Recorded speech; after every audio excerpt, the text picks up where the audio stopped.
I can do that. Right. All right. Oh yeah, here we go.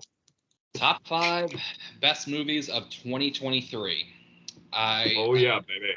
Yeah, I hope everyone has 5. I have 5 plus 2 honorable mentions. Oh, I've got my honorable mentions too. Yes. Okay, then Brooks, do you have any? Remember, you guys go first because I actually didn't thought of it. So meanwhile, all right. All right, Charlie. Do you and I have a life outside of this, you know. Don't we all? Don't we all? So do we. I know. That's what I'm saying. So I didn't. Right. I suppose Okay, since no one else is willing to go. Yeah, I'll go first. Right. So it's my top 5 movies of 2023. Monday. What do you? Honorable mentions first or after? I'll do honorable mentions first. Do the Watch Mojo thing where we have before number 1, we do honorable mentions. Okay, we can do honorable mentions first. No. Before the number 1 movie. Okay. Before the number 1. All right. We do honorable mentions. Communication, everybody. As I drink my South African red wine. Yes, that's literally what I'm drinking. All right. Since Charlie, you want this the most, you go first. Okay, I'll go first with my number 5. Okay, for my number 5, let me ask you two something. When was the last time, can you remember in like recent memory, you saw a modern day Hollywood movie that was like a genuinely funny and hilarious comedy movie? I don't remember. Don't recall personally. Okay, good, because that feeds into my point with my number 5 pick, Joyride. It is the funniest comedy movie I've seen in years.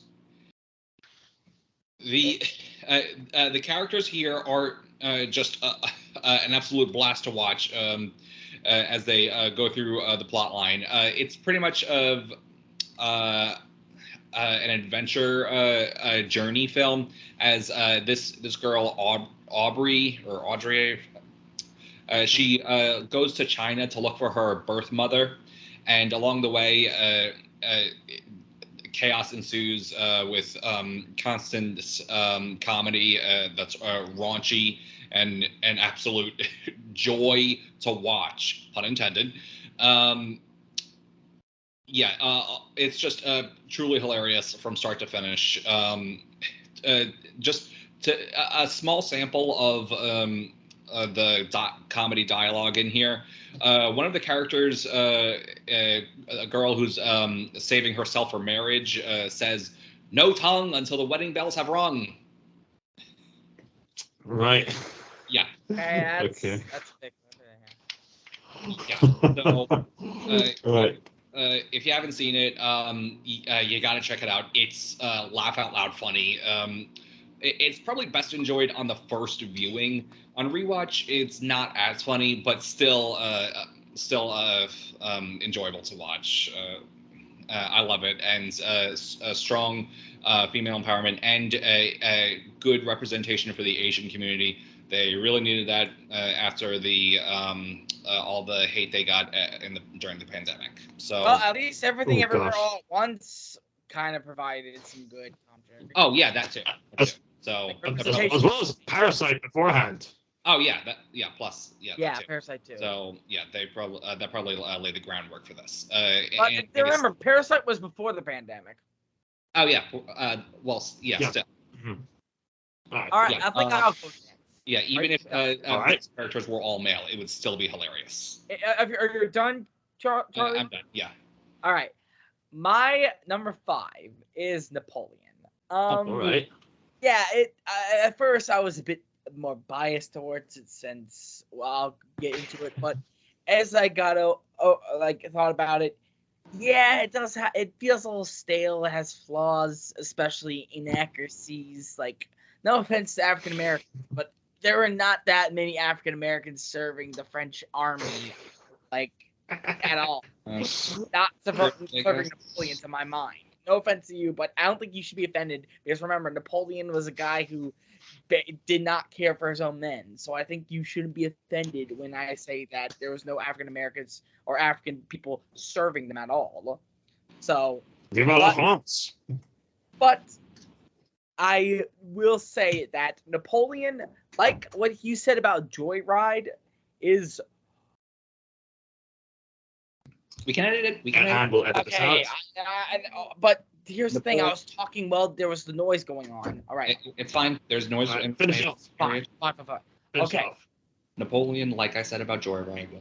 Napoleon, like I said earlier, like when I first got into it, like what you said about Joyride, it was like, how have you seen any movie like in the past decade that had big armies, big battles? It could be superheroes, it could be non-superheroes, it can be World War II or World War One.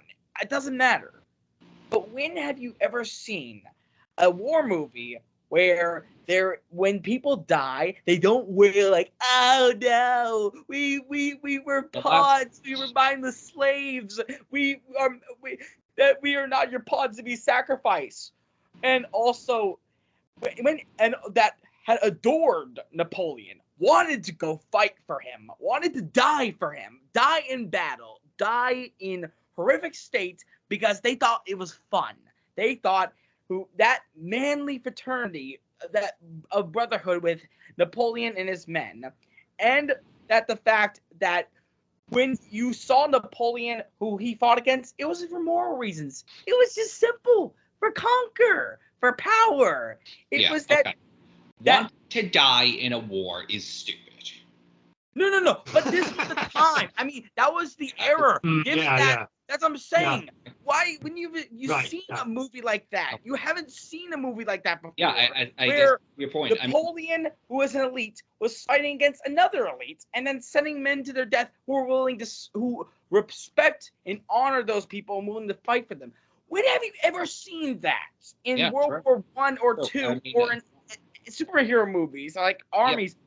Yeah, that is why it's so amazing to see something that like authentic and thorough. It may not be historically authentic, but is authentic, and that it was like a war movie where people was not too busy caring about morality or fighting for morality. It was just simple conflict for the sake of it, and it was engaging in the conflict. You really felt the tension of the soldiers because they were thinking about their lives. They weren't thinking about other people or moral standards. They were thinking about them. They were thinking about what they were doing in the fight and willing to die for a guy who wants to die with them, who would be willing to do that.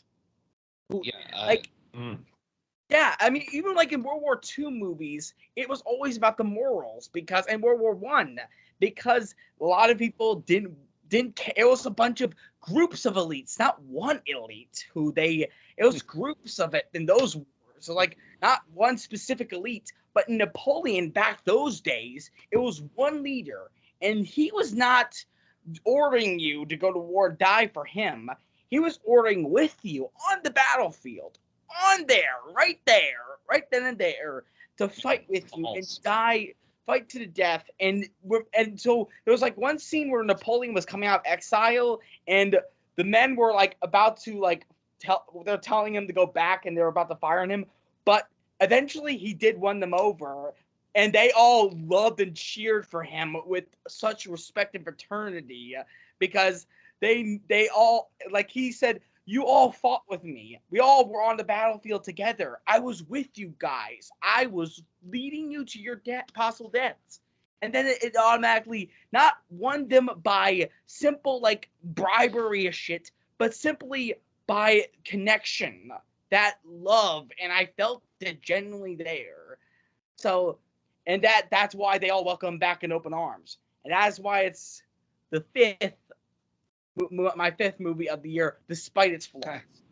Okay. Yeah. All right. That sounds like a good pick. I'm not big on war movies, and I didn't think you were either, Brooks. The last one I saw was probably 1917, I want to say, back in 2019.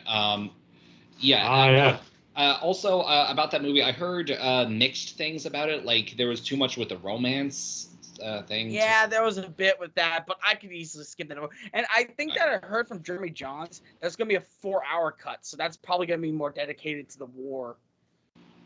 Oh yeah, he Mhm. says that a lot. Like Hopefully that is the case. Hopefully that is the case. Hopefully. Yeah, hopefully.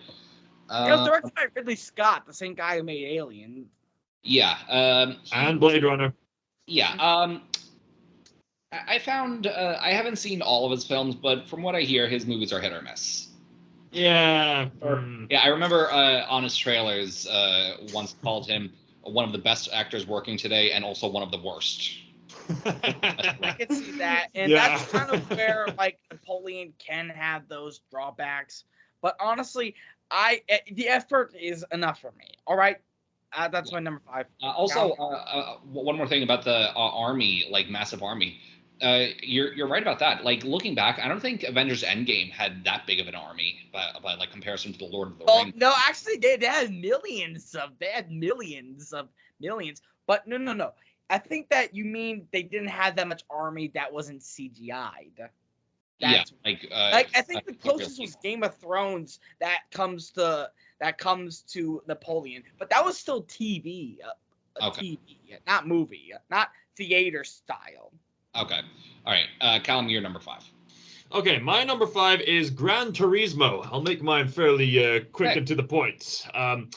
Gran Turismo is, oddly enough, a video game adaptation. It's based on the PlayStation 4 and PlayStation 5 game that's come out recently, except this is actually based on a true story. It's based on this guy from England who played the game, and then the people promoting the cars had this bizarre idea that for advertising purposes, they could train gamers to become actual racers. And lo and behold, this guy from England eventually, after a bit of training, actually becomes a racer.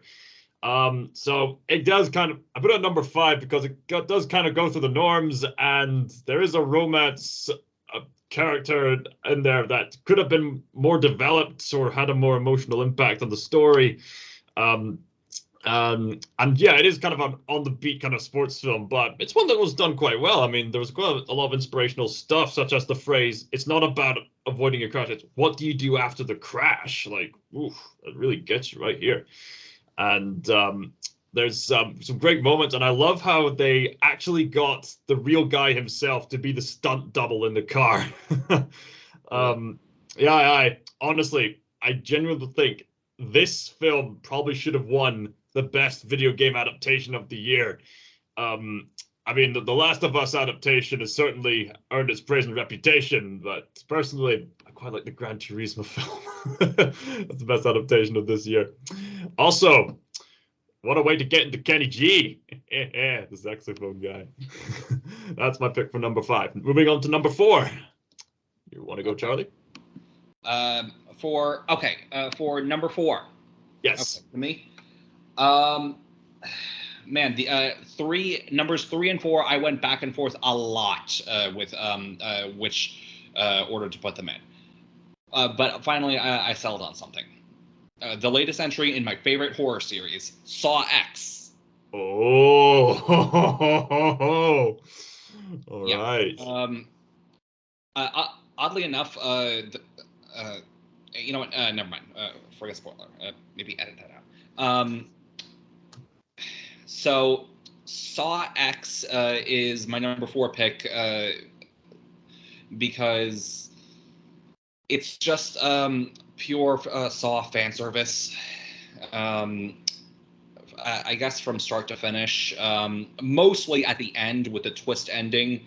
It is the first Saw movie I got where Jigsaw, Tobin Bell as Jigsaw / John Kramer is front and center. It's a great character piece for him. The traps and the games being played are just top notch. I had wished more of the players survived though, but still they were still gnarly and bloody, lots of bloody and gory to watch. I think it's is that whole VR that whole that it's on the box has to be VR, isn't it? No, it's not VR. It's not VR. Is it? Because that could actually be a really good torture device. No, I'm getting too addicted to the game. Ah! No. Funny enough, though, one of my main complaints is actually how this trap not only it doesn't kill you, it's not even actually in the movie. It's What? No, see, this trap takes place in a dream sequence. What? Yeah, it's called the eyeball vacuum trap. It sucks out your eyeballs, but it doesn't actually happen in the movie. John Kramer is like imagining. I can see it actually now. I can see the eyeball now. I can see it. Yeah. Yeah, so it's one of the lesser traps in the movie, but still, the movie as a whole is a great entry into the franchise. But Not it's that. so far becoming iconic. It's so far becoming iconic. Yeah, not that. It's definitely not my favorite Saw movie, but absolutely not my least favorite Saw movie. So it's great. John Kramer as Jigsaw just nails it. Carries the movie on his shoulders. Amanda Young does an awesome job reprising her role as her Jigsaw's apprentice. And my main complaint, though, is that those are really the only two characters that have a serious hands-on role in the film. There were three other Jigsaw accomplices I wanted to see as a diehard fan of the series, and I didn't. They made me think I would, but I just didn't, and because of that, it falls to number 4. And it's it fails to beat another my number 3 pick, another horror movie, which you'll find out soon enough. But yeah, overall, can't complain too much. It's still it's a great entry in the series. It's one of the amazing, good Saw movies. Saw movies break up into meh, bad, varying degrees of good, and amazing for me. This would fall under the good, like good, between good and great, I'd say. Okay. Number 4. My number 4 is gonna be. I kind of was going a bit back and forth between, but I finally decided to settle on Godzilla -1. Okay. Here we go. I've heard nothing but good things. Oh yes. Honestly, I'm one of the few people that actually has a bit of a mixed view on this movie. A bit. So far, throughout like the major of the plot, it is great. It is pretty much the Top Gun Maverick of Japan. It is like all those like values that Top Gun Maverick has for its culture that Japan is doing in their own way, and like kind of, and in a way, it's since it is we're paying tribute to past stuff like the original Godzilla '54 movie and to Top Gun, which is a product of their times. And this is paying a great tribute to that sense of a bygone era that by today, both America and Japan, and since how the cultures are both linked together in the same way, have the same result with these movies, with how it's a response to how the culture of the past and paying honor in such a time where the culture of past culture has not been tribute. Okay, to the plot. Yeah, the whole found family thing after like post World War II, and with this kamikaze pilot who faked his fake crash faked that malfunctioned, but then Godzilla, a bit younger, like attacked him, and then he had to return home in disgrace, but inevitably founded a family with a orphan girl and a baby who but here's the thing, that throughout the movie they don't get married. They stay non-married. they don't they don't they don't act like a real couple. They don't even consider themselves a couple. They just took themselves in because they were together and they wanted to be together. And eventually they did grow a bond as loving. But by the time Godzilla came in, and sometimes it does feel like Godzilla is a little in the foreground, kind of. That can definitely add to the story because it's gonna tell some dread into their found family thing, which it does. Because before the chance the guy wants to proclaim his love for her, Godzilla attacks like Tokyo and then blows it a new one and then kills the girl. And I know I'm spoiling it, but I don't think you plan to see it, do you, Charlie? No, I was going to see it. And I'll spoil it to you. I was going to, but I it. can't do subtitled only movies. And you're fine with me spoiling it for you. Go ahead. Yeah. So, sure then after the Tokyo blast, that this girl who was the mother in the family is dead, or she died. So that gave kind of the kamikaze pilot who saw him before. Now he's like giant because of the nuclear blast made him giant. So he befriended some people who were like his harpooning buddies, and they all decided they wanted to kill Godzilla, take him down once and for all. And it really is a straightforward plot. And overall, I was so intensely invested with the simplicity yet emotional driven feel of how this found family, now that the girl's dead, I felt the guy's pain that now this girl's dead and he never had the chance to actually form a true family with these people because he was so shell-shocked from war, yet he almost was nearly that close to being ready to commit to their family, even though they've been family members for years, but not fully committed, not fully. So they all decided they want to kill Godzilla, and nearly it was great so far. Like the pacing overall, like even if it did it, but it took its time, and for once with the Godzilla movies, it doesn't usually focus on the human characters. This time, the human characters are actually good. They're actually engaging, and the side characters, they're fun. You like them too.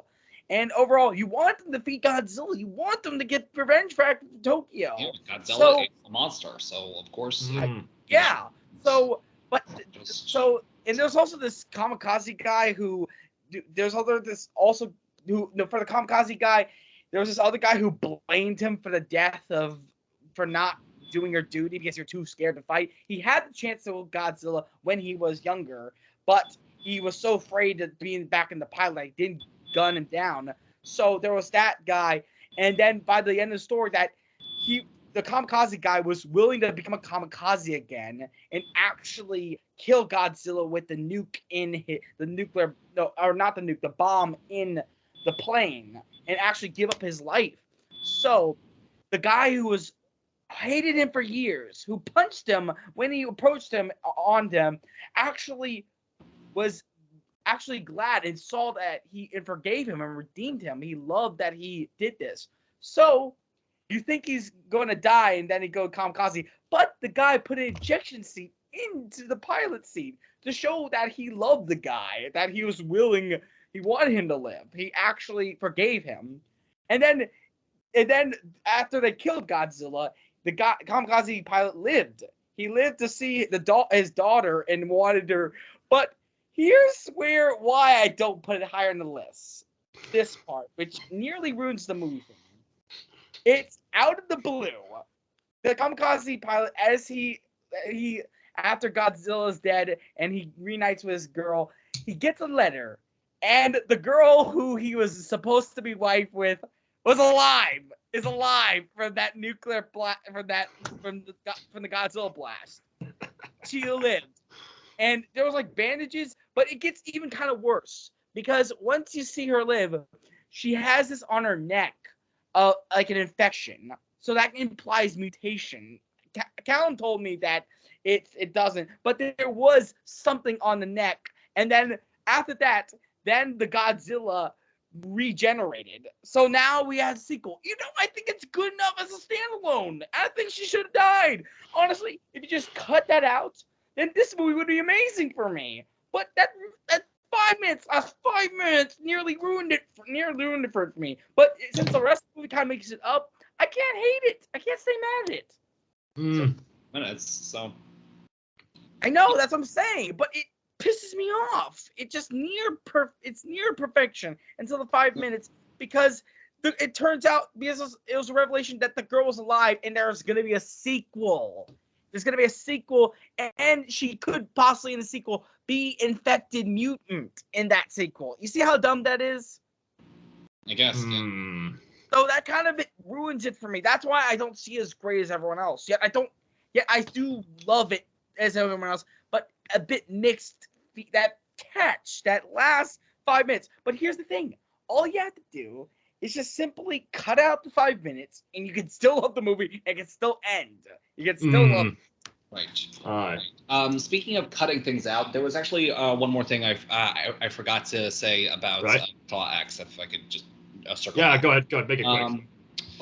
The first, this is the longest movie in the franchise, and it doesn't need to be. The first half hour or so could be trimmed down and cut. Other past movies in the series are only like roughly an hour and a half long, and they've done their setups better than this movie.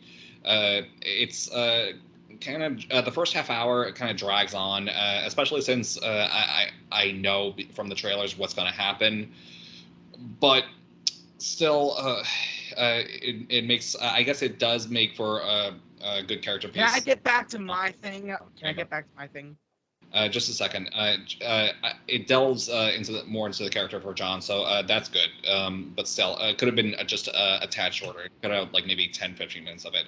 But dude, this is my turn. You had yours. Final quote. My turn. Okay.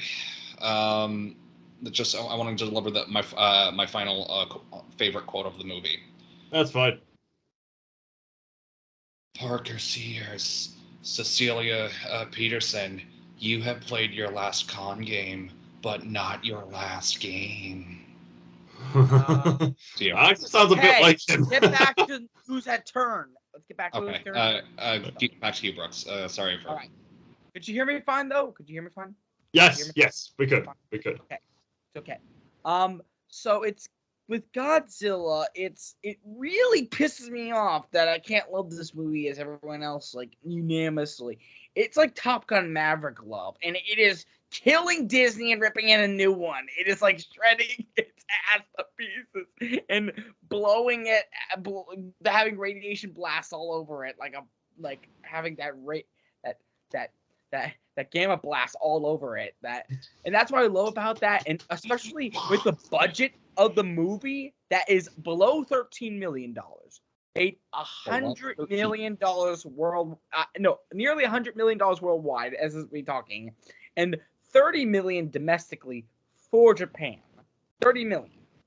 Wow, and it only cost $13 million? No, we don't know exactly how much, but the director didn't specify, but he definitely made sure that it was below 13, below 15. It was below. Wow. Yeah.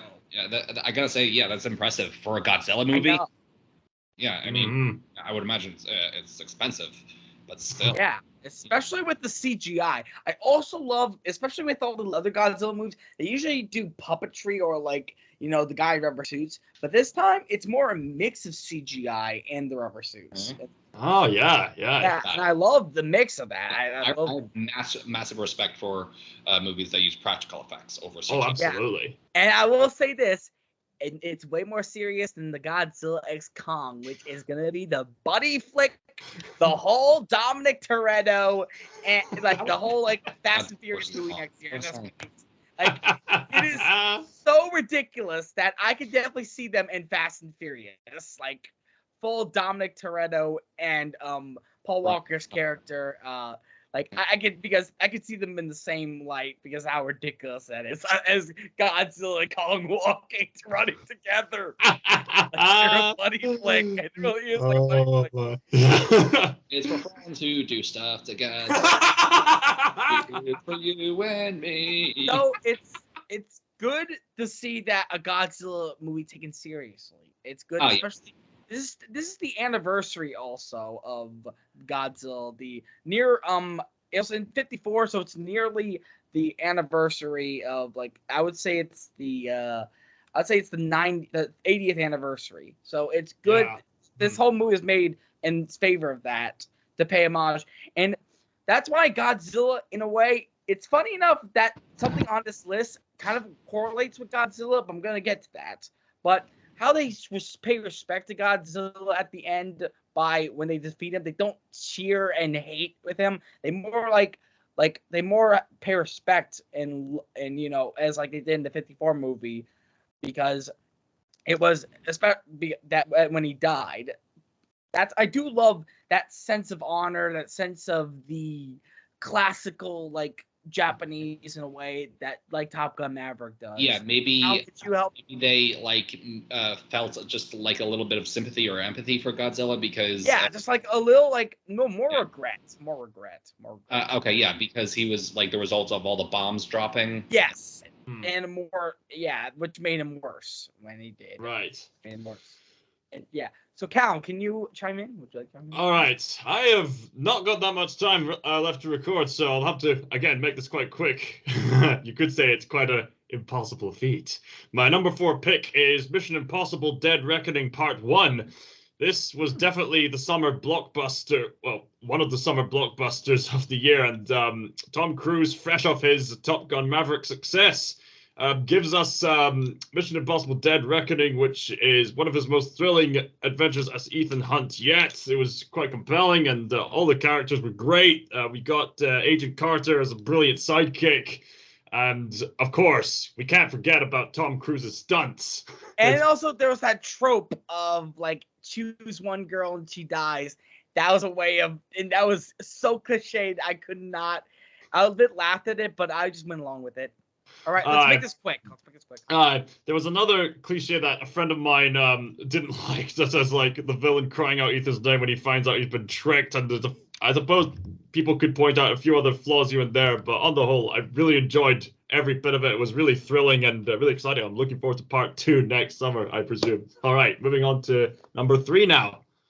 And okay, back in business. All right. I have all the time I need now. We were at number 3. All right. Yes, number 3. Yes. As I stated, I went back and forth a lot for my number 3 and 4 picks, but I finally settled on number 3 being the horror comedy movie known as Renfields. Ah, okay. Yeah. Okay. So I'm not a diehard Nicolas Cage fan, but I know he killed it in here as the role he's always wanted to play as Dracula. Nicolas Cage. I'm a vampire! I'm a vampire! I'm a vampire! I'm finally a vampire! I'm finally Dracula! I'm finally a vampire! Yeah. It has the comedy here is pretty damn funny. I guess not as funny as Joyride, but still, nonetheless, it gets a good laugh. Where this movie really shines is the intense action backed up by massive blood and gore. Not as much as Saw X, but still a good, plentiful amount. Of course, it's a comedy. Yes. Yes, and it's action during fight scenes featuring Renfield himself when he activates his vampire powers from Dracula are intense and incredible to watch. The plotline is also really cool too. Aquafina does a great job of blending her part of the storyline together with Renfield's, how they intertwine with each other and bounce off of each other. And it's really worth. Jenna swapped in a new original song. I haven't seen I haven't seen The Last Voyage of the Demeanor, which also came out this year. It's also about Dracula, but I want to. So in closing, Renfield is overlooked and I'd say underappreciated. I love its strong message about the importance of getting out of an abusive relationship. Oh yeah. It makes for a really cool and satisfying ending. Check it out. It's available to stream on Peacock, last I checked. This has been quite the year for Nicolas Cage. Something I didn't mention to you guys. I saw Dream Scenario. It's not one of the top 5, but it's just one of those films that it's definitely a Nicolas Cage film. Well, it is one of the most awkward films I've ever seen. But anyway, moving on. Okay. So Brooks, you there? Yeah. To you. Maybe not. Maybe not. Oh wait. And all right, I'm back. Going in and out. All Okay. right. Number 3. So I'm on to me. Okay. Yeah, on to you. So I was thinking of the either for 4 or 3, but I finally just admitted. Okay. So I would say number 3 would be The Boy and the Heron. Okay. I mean, yeah. I thought the movie was just okay. It was pretty good. It took a second rewatching. Okay. I guess so. I think I'm putting this on this list is because it's not a lot of movies this year that has definitely entangled me that much, but I would say that. Oh no! All right, that's all right. Just whenever you're ready to make a point. It sucks that the best we got from Disney, who used to be the crown chief of animation, was Wish. Oh my days! And it's great that The Boy and the Heron felt more like a better Disney movie than Wish. So it's a second time I'm more accepting of the a bit of the all over the place of the movie, a bit like I'm just allowing to be immersed in it. I'm not exactly emotionally invested in it, but I am visually invested. It is a movie that is like the 2D animation is definitely something that we have not gotten for 10 years since Wind Rises, but I will say that definitely Miyazaki has not lost his touch. Okay, that's it. I'll admit it's a good Studio Ghibli film. I have yet to see The Boy and the Heron, I will admit, but I'll get that arranged next month. Hopefully. It's worth seeing. All right, number 2. Or is it the count? What? We count. It's number 3. My choice for number 3. And for number 3, it will be a tie because these two films actually have a lot in common when you step back to think about it. Okay. Picking Oppenheimer and Killers of the Flower Moon. Yeah, you can tell the similarities because they're both about 3 or so hour long historical epics. They're both made by critically acclaimed directors. They're both talking about these points in history where these figures did very controversial stuff that has impacted society in a negative way. And they're bringing up these historical events so that people can become increasingly aware of their implications. So with Oppenheimer, yeah, everyone's heard of the Barbenheimer trend, which is largely how going to be paired with it. Yeah.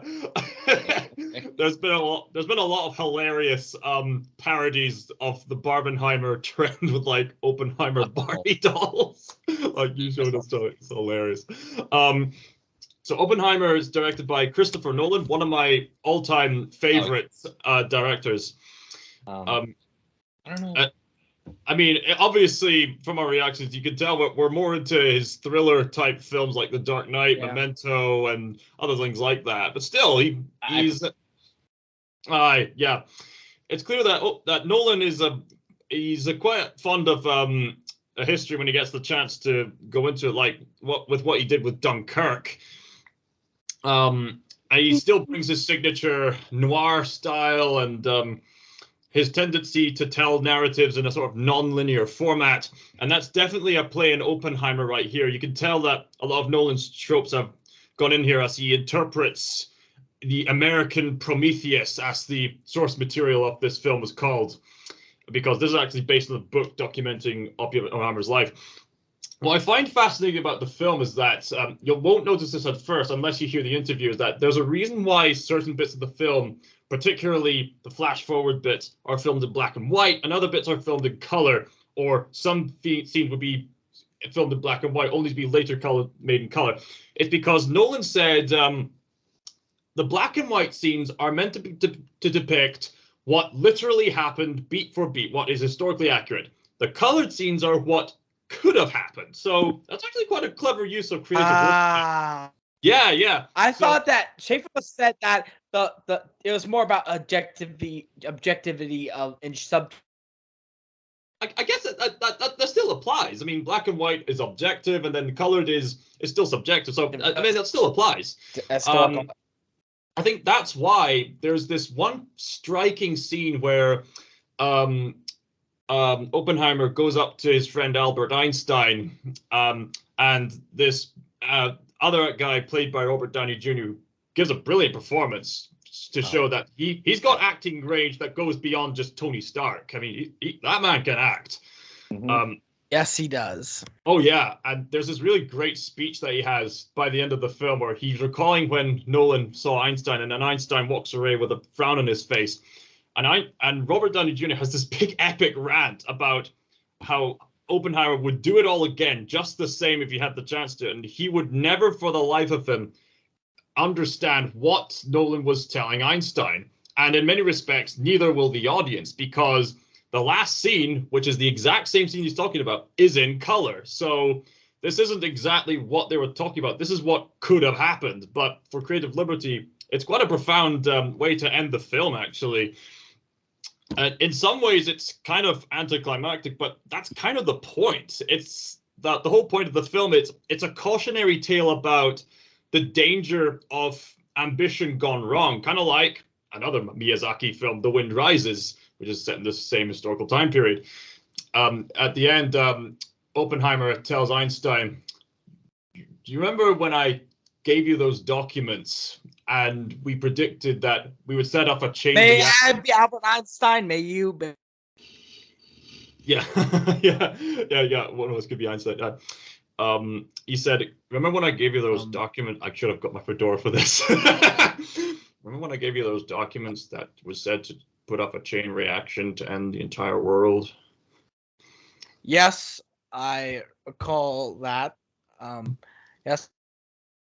I believe we did. And then Einstein walks away with a frown on his face, and then we see Oppenheimer stare off into the distance, and it ends off with all those flash forwards to the nuclear warfare, and it's such a brilliant way to end the film.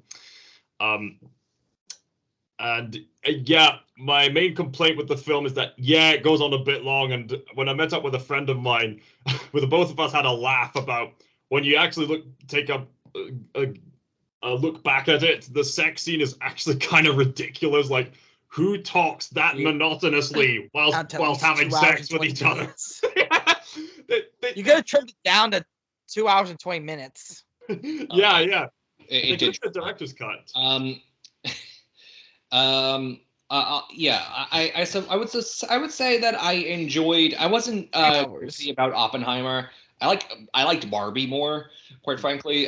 But I guess I liked Oppenheimer more than Tenet. So. Oh yeah, absolutely.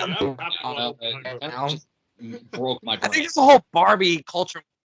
Yeah, that's the main drive. Yeah, but I think people might be in for quite the surprise by the time they see Oppenheimer. But yes, this is definitely an improvement over Tenet. Yes, Tenet is visually stunning, but man, was that movie confusing. It broke my brain. It made me fall asleep. It's absolutely ridiculous. But yes, Oppenheimer's big improvement.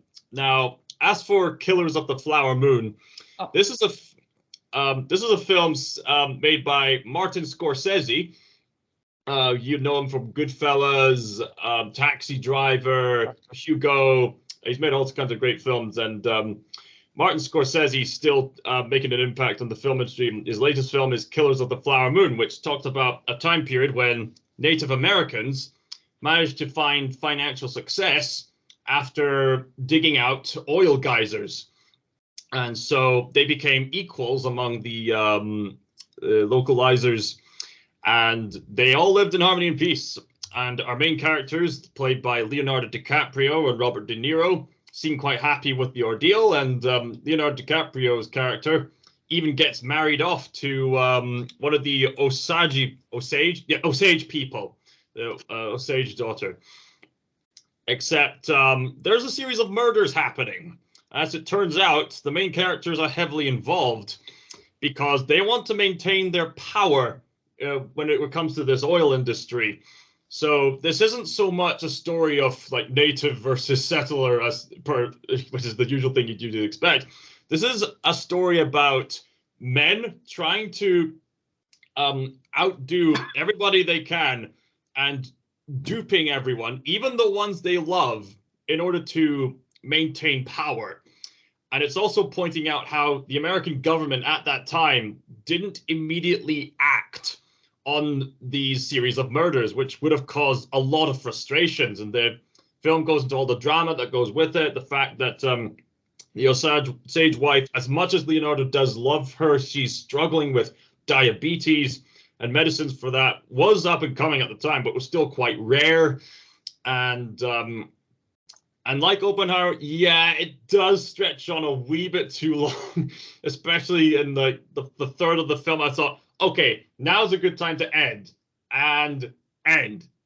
And end. It just keeps going. Although I actually quite like the actual ending itself, where it turns out to be this sort of stage play in the future, and then Martin Scorsese himself has a cameo appearance where he gives out the final line, and then we end with zooming out of the Osage people dancing around in a circle, or in a sort of flowery moon shape, I guess. It's quite an interesting film to point out this often overlooked time period in history, which I probably wouldn't have known much about until Scorsese made it popular. So I put these two films similarly because they both got similar premises and similar flaws. Two of them are I love how this is made by a white man who is paying homage to Native Americans and not for, like, I love because it shows to the whole culture that whether the SJWs like it or not, that white people can love Native Americans just as much as anyone, even if our ancestors did do them harm. Yeah. True. I mean, look at us. We're talking about it. We love you, Native Americans. Yeah. Yeah. Right. It wasn't our fault that our ancestors did this. Yeah. It's a pity. It is a pity. And back to that whole Barbenheimer thing, there's been a little bit of a back culture war about, like, Oppenheimer is better than those stupid woke Barbie, like. I mean, I'm pretty sure Barbie made out better at the box office. It did. That is objective. That is objective. Barbie. That is objective, though. Yeah. Completely objective. I can't deny that. The reason why Barbie succeeded above Oppenheimer was because, unlike so many other films that try to give out the specific messages that it did and try to appeal to the wrong audience, like the wrong target audience. They finally appealed to the right audience. Yes. They finally appealed to the female demographic. Yes. Yeah, and the male demographic. Yeah. Not really. It's not on my list, but yeah. Mostly female. Brooks, you'd be surprised at how popular Ken is. Ken in this movie is online. Yeah, I know. But you know what I mean. With how much of the male demographic, it's like Marvel Comics, Star Wars is now made for girls. Finally, a girl something is properly made for girls. Wait. So honestly, to all those people who hate that's woke, of course it's woke. It's for women. Yeah, it's woke. That doesn't mean it's bad. Also, it's not that. It's not that it's a bad quality. It's not for the Marvel. It's not for Marvel comics. It's not for DC comics. It's not for Star Wars. It's for Barbie. the reason why Marvel and Star Wars failed to appeal to the broad demographic like Barbie did is because even though women can enjoy Star Wars and Marvel as well, when you really break it down, Marvel and Star Wars is primarily aimed towards like a young male audience. It's not women's demographic. It's not their target audience. Yeah. All right, let's move on to number 2. Wait, Let's move on to number 2. But Number not 2, nearly as much as the target demographic audience. Yeah. So Let's number move on, 2, number what's 2. your pick, Charlie? Okay, time to piss some people off. Okay. Oh. Okay, yeah, hot take, and I'm not even done pissing people off because you'll see with my honorable mention, guys. My number 2 pick is another movie that uses the letter X in its title. Fast X. Oh, yeah. Oh, come on. You really stooped that low. You stooped that low, man. I love it. That low. I'm sorry. Look. Okay. Time to really twist the knife here. I think this is the best Part 1 movie to come out this year. What is it? Part 1? Are you f***ing kidding me? Yeah, it's Part 1. It's Part 1 of a 2-part story. Maybe 3 parts. I kind of hope that I like it more than Mission Impossible: Dead Reckoning. And Okay, Dead Reckoning. At least it was at 7. Like a Harry Potter movie. It was at I give 7. it maybe 6.5. Other This is movies, ludicrous. I This is say. ludicrous. At least we now know it's ending. At least we now know it's ending. I like it more than Spider-Man Across the Spider-Verse. Wow. Wow. Yeah. Wow. So it's amazing that that's not on none of our favorite lists so far. I guess like Spider-Man another is pick, better than was better than Mission Impossible, but still, I don't. But isn't it amazing that none of that movie is on none of our favorite lists? Isn't it? Isn't no? I'm putting on a new camera. I'm putting on a different camera. Oh, that's right. That's all right. Carry on. Wait. All right. Yeah, there we go. Okay. Now that I'm done pissing people off, let me.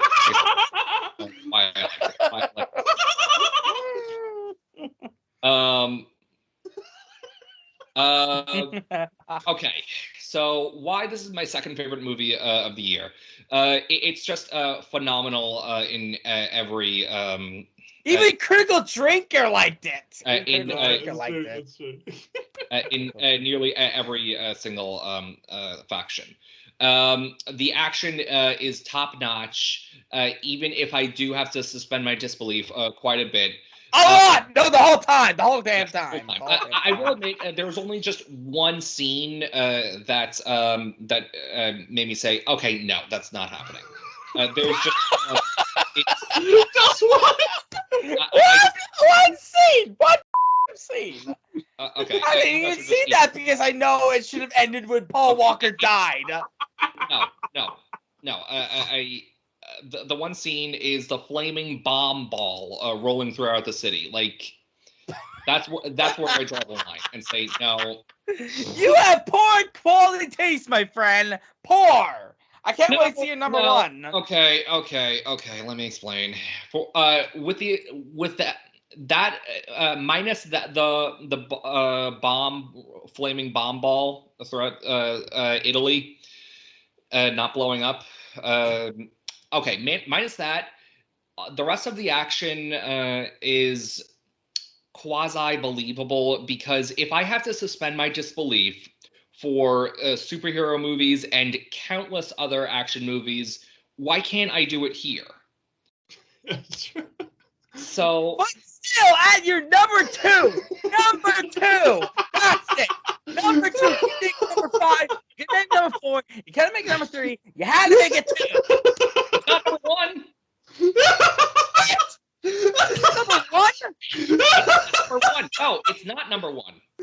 I know, it's number 2. It's number 2. You could have done it lower down the list. It's that good to you. Yeah, it is this good. The action is just phenomenal. The character work is awesome. I love the character Jason Momoa plays as the main villain. Hell, I'll even And it came out of the blue. Out of the blue. It was the son of the villain from the fifth Fast and Furious. Yeah, okay. Fast and And Furious I'll admit, movie. it's pretty silly how it took him 10 years to track down Toretto and do all this. Okay, yeah, that little Honestly, bit. he should have been Fast 6 if that was Yeah. the case. If he Yeah, was really real. But I got another hot take for Jason Momoa here. I like him better in this movie than in Aquaman and the Lost Kingdom. Okay, okay. Yeah. I see that. I can see that. Yeah. But yeah, I love how this is a. At least he doesn't have to deal with Amber Heard. At least he doesn't have to deal with her and that whole controversy shit. Yeah, that could be why he looks like he's. And also, it definitely made more money. Oh yeah, I think so. Also, I love that it's a globe-trotting adventure, kind of like the Lord of the Rings. Isn't all the Fast and Furious after Fast 5 is a globe-trotting adventure? I mean, kind of, because I mean, the whole entire can say all those movies was globe-trotting. Yeah, kind of.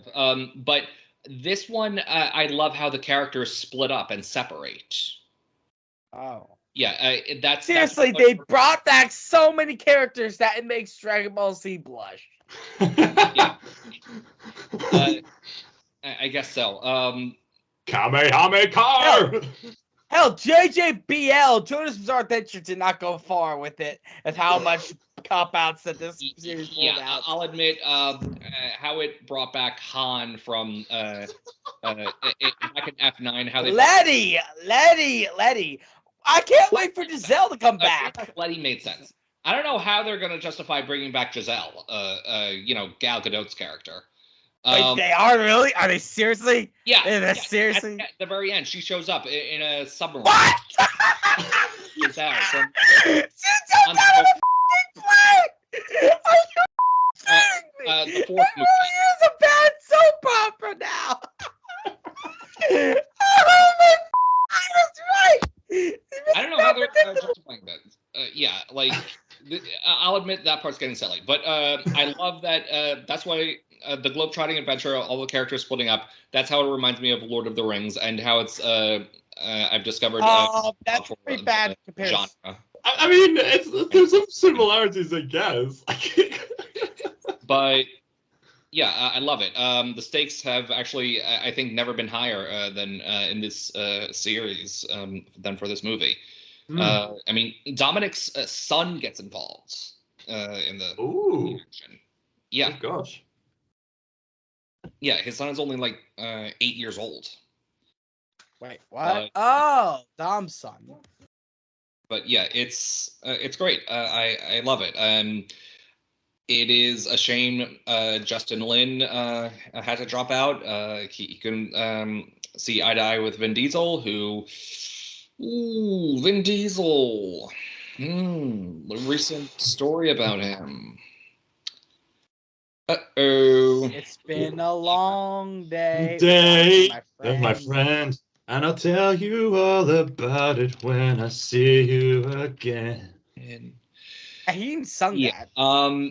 So about Vin Diesel.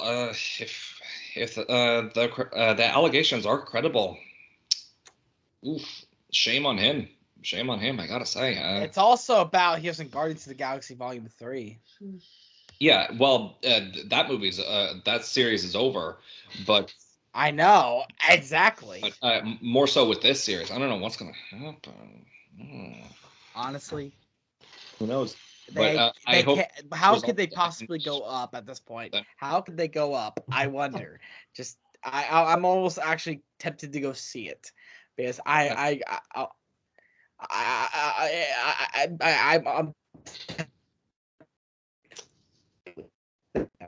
Okay, we lost him. Number two. Wait, number two. Yes, number 2. Yes, it's your turn for number 2. Yes. Right. Yeah, I hope things get worked out with him. And so I think my number 2. I think I'm going to decide my number 2 You know what? Is Guardians of the Galaxy Volume 3.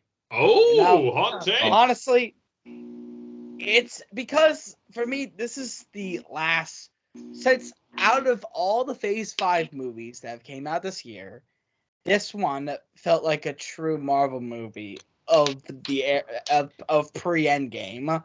That felt like it was especially with that they managed to get back. They managed to get back James Gunn after his controversy, and they booted him out and then got him back. Yeah. And it was a miracle that they got him back. Imagine what this movie could have been if they didn't get him back. My God, if it just went along with everyone else what they were doing. My God, that would be. Ooh. I mean, there's already some bits of that where how the comedy got a bit jerking around, like unstable at times. But you know what? The heart of eventually what made the Guardians of the Galaxy worked well is still here, especially with also Rocket's origin story, Hammore, and he's finally accepted that he's a raccoon and fully coming to terms with that. And I knew he was a raccoon. That, of course, everyone knew it was a raccoon. It's obvious, but you know, they kind of implied that he could not be a raccoon. He could have been just an alien that looks like raccoon, but he actually is. And also his dynamic with the I forgot his name. It's Are you trying to mention the I'm just gonna villain? call him that guy from Brazil, the guy the stretch face. But he actually also, with how much Phase 5 villains have been sucking, actually is a great villain performance. It was a great especially he's very theatrical, and it was very fun to watch with. And also, it's in a way, it's kind of like with Jack Horner in that way, you know, that villain that you love to see how evil he is. And honestly, he's a better Kang than Kang the Conqueror. He's a better than that. I mean, and also it's that I actually, as a fan of Ant-Man, I actually liked Quantumania. I wasn't head over heels for it, but I liked it as a fan of the comics. I get it. Yeah. But Bill Murray, for some reason, was there. I don't know. I know. He was totally shoehorned in. Stop shoehorning Bill Murray. He deserves more love than this. I know. We can't hear you. You accidentally muted yourself. You muted yourself. Oh, sorry. That's all right. I muted the whole time? Just with a few seconds. Okay, carry on. Okay. But I love how it is a wrap up for the last bit of, since all the Avengers basically died, most of them died in Endgame, and there's Thor and Hulk left, and Hawkeye. But I love, since the Guardians of the Galaxy felt like the Space Avengers, this was a great wrap up for them. And also, I especially love the quote that Gamora and Peter Quill had together, which I could sum up my relationship with the MCU, and also her having to let them go like Peter did to Gamora. I could sum them up right there. We were fun, weren't we? Like you wouldn't believe. Yeah, that was such a great. That was so on the nose that I have fully approved of it, because I think that James Gunn have fun with the Marvel movies, and I think that this is his send off to it. And you can tell by the dance scene at the end. I know, but I am a little queed off that they nerfed Adam Warlock, because he's such a cool character in the comics, but I guess Vision kind of took his place a bit, like a combination of Vision and Adam Warlock, which is fine. Okay, I think that's I'm done. I don't think it was so much that Adam Warlock was nerfed, so to speak. It's just that he kept being put aside just by random stuff. Yeah, Adam Warlock was actually a very mature, competent character. And in the movie, he was a toddler.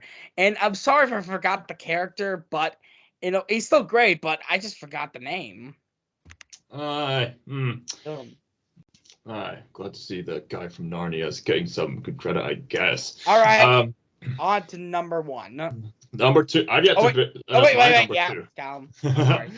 Okay, my number 2 is going to be Godzilla -1. Many of the reasons why I love the film is for the reasons Brooks has already mentioned, but I suppose I should mention some other things. Yeah, the ending was a bit iffy. The fact that the love interest survived this event that she should not have survived. I mean, the moment I got the letter, I just thought, no, she can't have survived that. But then I saw the bandages around her. I thought,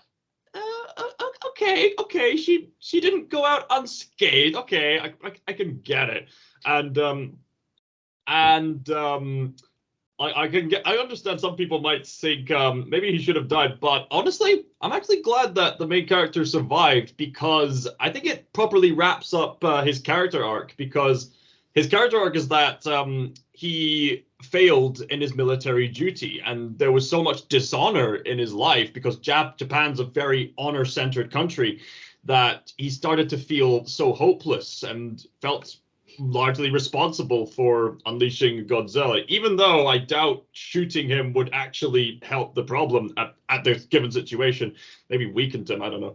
But either way, I'm actually glad he managed to come up with the plan that he did, because it actually wraps up his character arc in finding that there is hope and there are things worth living for in life. So I'm quite happy that the main character gets a character arc that kind of goes full circle. So yeah, despite the ending, I honestly love how the way this film went. I mean, this could have easily have just been like a typical like Godzilla film. Like, we've all seen like a disaster flick, like not just like a monster flick, but stuff like Los Angeles with like Dwayne "The Rock" Johnson, and how hilariously unrealistic that was. I remember watching that back in my high school days with like geography and just laughing at how unrealistic it is, especially with like the motorboat somehow getting to go through junk and then Dwayne somehow managed to save someone from completely drowning. Anyway,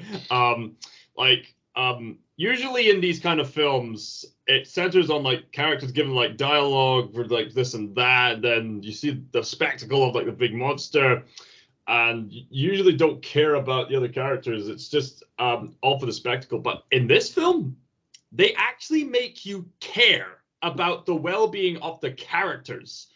And this is a rather comparing historical piece drama as well as a monster flick in the one movie. And it also helps that, as Brooks mentioned earlier, there's an actual sense of practicality to Godzilla. Like, even though at times, yeah, you could tell they were on a lower budget, like the story is so engrossing and the use of practical effects and CGI is so compelling. Like, you can overlook the low budget at times and just get immersed. But may I interrupt? It's also funny enough with how you said of Oppenheimer. It's in a way that Oppenheimer, it's amazing that they both came out the same year. Oppenheimer, in a way, created Godzilla more than the kamikaze pilot. Oh yeah. Now I'm just expecting Oppenheimer to say to Albert Einstein, remember that a series of cognitive events? No, wait, remember the documents that said we would set up a domino effect that would create a giant remember the calculations. Remember the calculations. Right, remember the calculations that would set up a chain event that would create a giant lizard? Yes, I remember one of it. I believe we did. New headcanon. Oppenheimer created Godzilla. Wow. In a way, he still did. In a way, because without Oppenheimer, there would be no nuclear bomb, and no nuclear bomb, there would be no Godzilla movies. Yeah, because originally Godzilla was a fictional monster that was created to represent the fear of nuclear warfare that Japan had at the time and the damage that it could cause. I think there's been various iterations of Godzilla, but this version of Godzilla, I think it's hinted that he came across some nuclear test that failed. And Brooks, you watched some kind of TV episode in which that... Yeah, I remember I watched Godzilla King Legacy. No, I watched Monarch Legacy of Monsters, and they actually had a small Godzilla like in the beginning of Godzilla -1, and it was actually in it was in that movie that they were in that universe. They already discovered Godzilla and they're trying to kill him. In this one, it was just it was tests in that universe that Godzilla actually stumbled across. But in the Monarch Legacy Monsters, there was this like one scene where Godzilla, which was like a midget compared to his like monsterverse, like the Godzilla 2014, like a child in comparison, and he was just like he risen up and just saw the fat boy, that nuclear bomb, and then it just blew up in him, and then by episodes later, when the characters saw him again, he was a giant, enormous, how he is in the monsterverse. A part of me thinks like I think something like that probably happened in the context of Godzilla Minus One. That would have been cool to see, but at least you get told like Godzilla's got like unintentionally experimented on, and that he became bigger and fiercer, and he's got the most epic atomic breath ever, where this blue energy appears on his back and like the spine, and they must have had some practical. The way the spikes kind of come out of his back. The spine's like, brr, brr, brr, brr. It's way different than the MonsterVerse version. In English. And like, it's like you have some kind of like balloon thing, and dude, you can do anime dubbed in English, but I feel like it would be bad to dub. I know you could do that for Ghost of Tsushima technically, but it would be so off more than any anime you ever watched to dub it in English. All right, I gotta check this movie out. Something about the way this the practical effects, like check it at home when I can rewind and. Yeah, something about the way the spikes kind of pop out the back. Like, I mean, if this was just pure CGI, you could say, oh, the spikes are protruding. But something about the way they kind of pop out, it seems very practical. Almost like you're. This is a poor example, like popping a zit. I don't know, poor example, but it's kind of similar to that. And the way he steps on things, like, they must have had some practicality, because I can actually practically feel, like, the weight of every step and what he's stepping on. It's an impressive combination. Once again, like, it actually gets you to care about the characters and their well-being. They have good character arcs, and they're well developed, and they even live lives outside, well, not so much outside, but outside fighting Godzilla, and they're very methodical on how to take down Godzilla. They're thinking, okay, well, straight up artillery isn't going to work. Let's try these other scientific methods, which we think could actually combat against these specific ways he's reacting to things. Yeah, and they one time in the movie, I shit you not, they tried to like sink him and then inflate him back up with a raft. They rafted him back up to the surface and tried to kill him like that. To cause pressure. It's a very clever strategy. And even if it is a little ridiculous on paper, I'm sure they would have thought the same, but hey ho, they tried every method they could. So despite the slightly iffy ending, this was a great film, and as you say, the Top Gun Maverick of live-action Japan films, and it's kind of interesting because, Japan's don't even seen live Japanese movies. Yeah, exactly. Anime, not even live action. I mean, anime is just a dominating the industry, obviously, but we don't really. So maybe this could give the chance for more live action. Hell, I actually saw a trailer for a live action Japanese movie. That's the one Aaron. Ah, right. It felt like an indie movie, like a slice of life movie. Something worth. Back in May or April or March, I think, I saw Spirited Away live on stage, but it was not in person. Movie theater. It was Japanese with English dub, English subtitles. Oh man! All right. Can we move on to honorable mentions now? Okay. So I have 2 honorable mentions. Callum, how many do you have? I have, let's see, 1, 2, 3, 4, 5. Yeah, about 5. 5 honorable mentions, and there's a few that I haven't seen, but hopefully I'll get to see. Yeah. Okay, well, if you haven't seen them, then they don't really count. Oh, okay, fair enough. Brooks, how many? You have any honorable? I have 4. Okay, all right. So I'm going. Wow, I'm impressed. I only have 2, so I'm going next. I'm going first. Okay, and we're gonna do them all at once. Okay. Okay. Okay. So for my first honorable mention, superhero fatigue officially is a thing in as of 2023. There had been a whopping Especially for me. 8 superhero movies released. Of those 8, I'd say Blue Beetle was my favorite. Okay. Yeah, I like that character. Actually, I think I was introduced in Batman: The Brave and the Bold, and I liked him. He's an awesome Loved character. him. I've been reading his comics for years now. I say It's like a DC Iron Man for me. It's like a DC Iron Man. I say he's DC's answer to Spider-Man. Yeah. Yeah. Actually, that's kind of admitting since the Scarab is alien, so that's kind of not that's astute. That's pretty just astute. like the Venom movie. So this is by no means the best superhero movie you'll ever see, but it's definitely not the worst.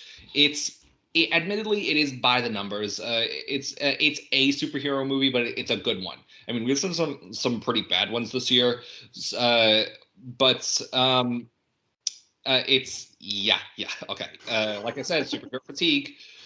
Even the ones that were just okay. They literally brought a character who should have been dead back as MODOK. Yeah, well, I thought that was pretty cool. I like MODOK now because of Quantum Mania. So really, yeah. In fact, and they also made Emily Clark, literally the mother of dragons, have Drax's arm. Oh yeah, that was a Secret Invasion. Yes. Yeah. Yeah. I didn't. I don't watch the shows, but yeah, even without the shows, it's a thing. But anyway, Blue Beetle is great. You get those. You get those. It hits all the. It checks all the boxes you want out of a superhero movie. Lovable characters that you want to root for. Jaime Reyes as an amazing lead, discovering his powers and what it means to truly be a hero. And all Batman's a fascist. Batman's a fascist. From George Lopez. Yeah, said by George Lopez. Yes. Also backed up by great action and fight scenes, and probably maybe the best part is the special effects, particularly Blue Beetle's outfits. It looks fantastic. And it's amazing this came out at the same time as Flash. Babies and microwaves. Oof. Yeah. Anyway, but yeah, you gotta. I guess I would tell. I'm telling people to check it out, but if you haven't already, if you're not too tired of superhero movies, just thank you. Check it out when you get a chance. Okay, my second honorable mention is. Please make this shorter. Okay. Get on with it. Get out of that! Wish. Yes. Wish. It's not out yet on video, so I can't. Here's your X. Here's your Saw X and your Fast X right here. Okay. All right. Yeah. Okay. So, little story. My best friend Angelica, she is head over heels for Disney. This came out around her birthday, and I went to go see it for her. I wish things could be better than this. I wish this was a better movie. I went to go see it with her just because she asked me to. I was not excited for it at all. I was not looking forward to it. And when the reviews came out, it was bombing with works. And then I sat down. It's at the box office. Yeah, that's box office too. Then when I finally sat down and I actually watched it from start to finish, I had a blast. I honestly liked it. The people are good, so yeah. I decide what everyone likes. Yeah, it's The plot line is pretty clever and well done. I know I find it unique how everyone's wishes are like pretty I much. wish that there wasn't wish. Did you not learn any? Have you learned nothing from Puss in Boots' Last Wish that you shouldn't wish? I wish there was no wish, just like in Last Wish. And that confirms that what I said about Puss in Boots' Last Wish. The whole point of that story is to get rid of the Last Wish, to get rid of that title. Get rid of the Last Wish. Right. Carry on. But okay, so a lot of the whole plot line, I kind of just I took liberties with it, kind of like I did with Fast X. And that's Magnifico as a villain. I bought like as a ruler. I'll admit he is pretty underdeveloped. I would have liked to see him more fleshed out. Thank you. Yes, the flaws are Magnifico is underdeveloped, and it can be pretty corny at times. But yeah, the corniness is par for course for modern day Disney. But he is yeah, no Jafar, he is no Scar, and he's no Frollo. Yeah, quite. But Wish, I what I liked about it was the plot line. What do you wish about it? What would you wish it?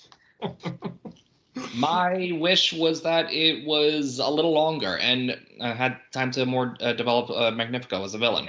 Yeah. Like the map, Callum, remember the map of his home village? It's torn. A piece of it is torn out, and we never. And they completely ditched it. Yeah, we never see the second piece, like what the rest of it looked like. But they got an evil book that possessed him. Let me talk about what I liked. Okay, the characters, like Asha, she's a blast to root for, and how she really cares about everyone in the town, even her grandpa, who's during. Yeah, you really do have bad taste. Wow, you really do have bad taste. No, I thought she was okay. She was fine as a character. She's not the worst. She's not the worst. She's not the worst. I mean, I've seen better characters, but yeah, she works for what the story's purpose for her is. But yeah, I had a good time with it. But I had this one question for you, Charlie. The plot line. Hold on, I'm not done. The plot line. She needs to rescue everyone's wishes. I thought it was really interesting how Magnifico was holding them captive because according to his judgment, nobody's wishes get granted. No. People should have control over their wishes and their lives, and fighting back against a tyrannical ruler. I love to see that. That's a classic story. And I especially loved the songs, especially during the ending. I was jamming out. I gotta be honest. I had me jamming out. So this was probably my biggest surprise of. Not my biggest surprise. That would be my number one pick. Right. Yeah. Okay. Surprise wise, I don't know. It's up there with my number one pick in terms of surprises, and I didn't think I would like it this much, but I did. I did like Wish. But my number one pick is way better than Wish. Good. Of course. Yeah. All right. Actually, never mind. Forget my question. Let's just move on so we don't, waste time. Okay. My first number one. My first is John Wick Chapter 4. Yeah, I definitely enjoyed the fun, even if it is goofy and pretty. Yeah, you can definitely spot the cracks in the armor, but inevitably, I do still like the introspective nature of John's journey as how he pretty much ruins everyone's life as he goes on his revenge, and that by the end it's more introspective, but also especially about how it finally ends John Wick. I've been annoyed with the series like Fast X, but I am so glad they finally ended here. And honestly, that made me have a new respect for it, that it finally knew when to end. And for another series that I knew when to end was Mission Impossible 7, which is another recommendation. My next mention. Mission Impossible, there was that cliche where he had to choose one girl or the other, and and of course she dies. But we just got her technically. I thought she was gonna be the main girl, but I do like at least that it's definitely a different villain. Technically, it's the AI. It was the force of nature villain which is an intriguing challenge for Tom Cruise's character Ethan Hunt to go up against, and it really, but it's kind of like the best of the bunch because a lot of the stuff was coming out I didn't like. So it's also nice to have a character who's white and male, not betrayed horribly, and I swear that Tom Cruise is the savior of careers, because Agent Carter was basically in that what if, and it was and Doctor Strange the Multiverse of Madness, and basically Tom Cruise saved her. Yeah. And also I believe that Ethan Hunt is the American James Bond. Suck Jason Bourne. Ethan Hunt is the American James Bond. He has the whole, and also they had the Blofeld. Blofeld was in the last movie, this terrorist, and I actually did like at least that they said on a Blofeld at first. Okay, my next would be Killers of the Flower Moon. Yeah, definitely a good Martin Scorsese film. Glad that it's actually one of the rare movies where he actually made a cameo. And Leonardo DiCaprio, it's long, and it was a bit too convoluted, but at the same time, it definitely has that raw aura of the story at play. And my last one is The Creator. This was an interesting choice of depicting AI, not as with the Matrix or Terminator or even Tron. It's more of a spiritual way that AI is the next human evolution and spiritual evolution, in a way that the spiritual nature is in guiding with the robots, with the AI. All right, that's it. As for my honorable mentions, I will also mention The Creator whilst it's in topic, because I wish it could have gone further with the philosophical implications, because I'm a person who really likes to engage in philosophical ideas in the movies. Yeah, I wish it could have gone further, but the fact that the ideas are even there, it motivated me to watch the film in the first place. And this is made by the same director who created Star Wars Rogue One. Yeah.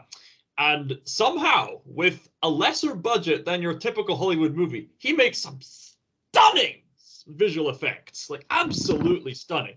And not to mention, his sci-fi world building is really, really engaging. You really believe this is a world that you could be a part of, and that if AI had what you would call a soul, then this could be an outcome of what things could Tron, Tron Legacy. Yeah, Tron Legacy. This, it didn't go all the way with certain concepts, and the story may have had its predictable beats from time to time, but it had some really fascinating ideas that engrossed me from beginning to end, even with its flaws.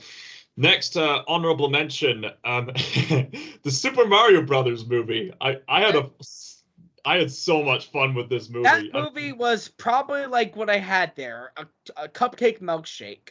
And if you know anything about that, that's pretty much the movie in a nutshell for me. Yeah, it's a sugar rush. Yeah, it's the fact this is quite a big move for this has been quite the year for video game adaptations. Actually, this video game adaptations in general. Except the Nocturne, of course.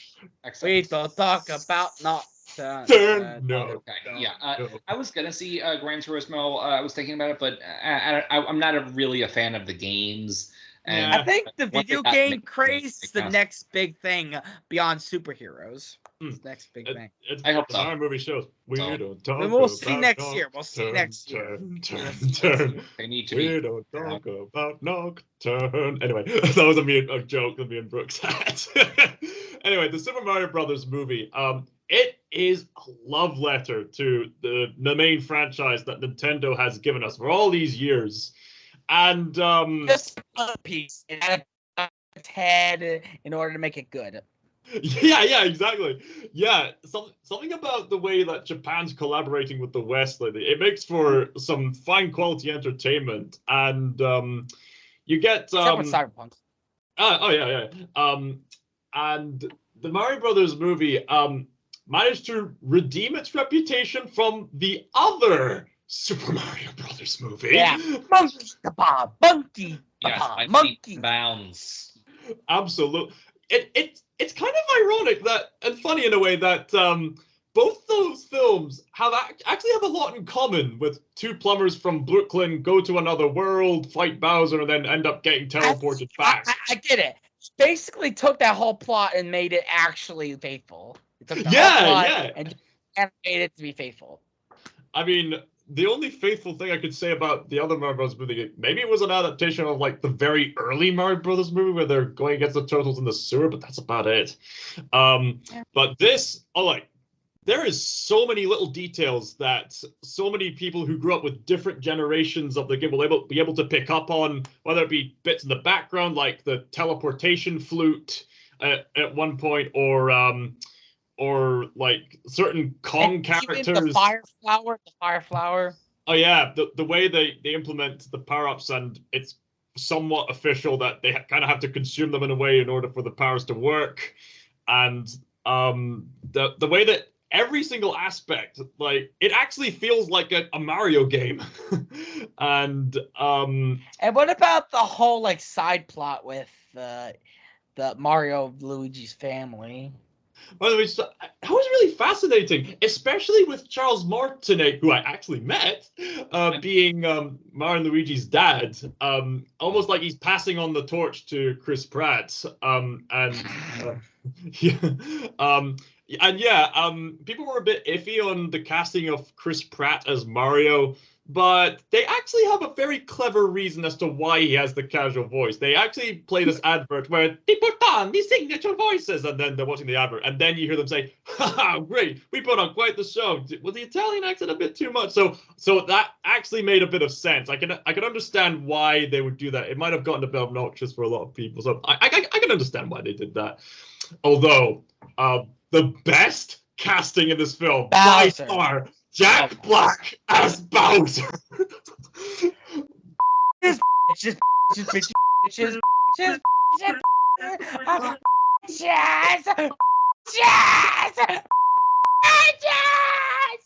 That one, oh my days! Anytime he's playing the piano, it's just comedy That's gold. better with best original song. Yeah, oh my days! I mean, it's the fact that it's this nice romantic piano ballad, and I mean, Jack Black's a good singer. It's just so funny because he's putting too much effort into it. As this guy who's essentially a dinosaur. So are we on to number one? Other honorable mentions. Ruby Gillman did another DreamWorks film. Yeah. It flopped this year. Yeah. Ruby Gillman did flop Is this year. the next one gonna be is number one gonna be a DreamWorks movie? Since that one came out this year. The other honorable mention Ruby Gillman was quite a fun film, and actually had a good lesson similar to Renfield about toxic relationships and how it could teach children how to catch on to some toxic traits, and that just because you're like, and it was a better Little Mermaid story than The Little Mermaid. Yeah, once again, they actually had the proper Ariel and all of the above. Yeah, fired. Shots fired. Yeah, shots fired. My last honorable mention. Even though this film had a lot of flaws, Across the Spider-Verse, there are some particular moments that make this film stunning. Like, yeah, honestly, you could just turn the volume off.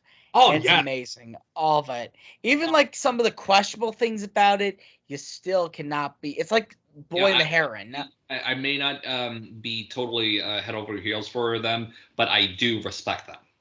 yeah. I mean, it has some of the most amazing visual storytelling like I've seen. Like the way they play around with color, the way they play around with like the visual. And it was so good that it gave Sony the opportunity, the chance, the excuse to make PG-13 animated movies in R. Yes, yes. What's the meaning of this shit? I'm as Mickey. What's the meaning of this shit? Are you fucking kidding me? If Vicky's in public domain now, so you can do it all you want. Also, one more thing I want to mention about Spider-Verse.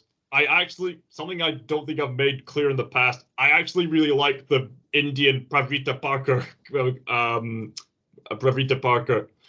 character. I thought it was a bit annoying. I found it really funny, especially with the chai joke. How everyone keeps calling it chai tea, even though chai in Indian literally means tea. I found that quite funny. Anyway, are we on number one? Yep. On to number one. Hey. Number one.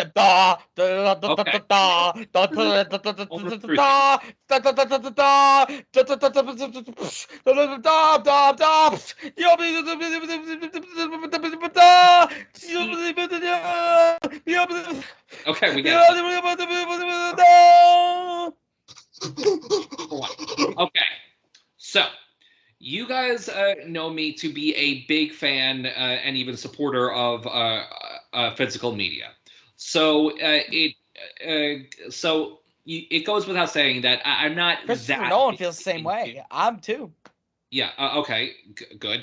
So it's safe to assume that because of that, I'm not really that big invested into streaming services. So it's safe to assume that my number one pick would be something that came out of run-of-the-mill Hollywood that I could buy on video, right? Right. Go on.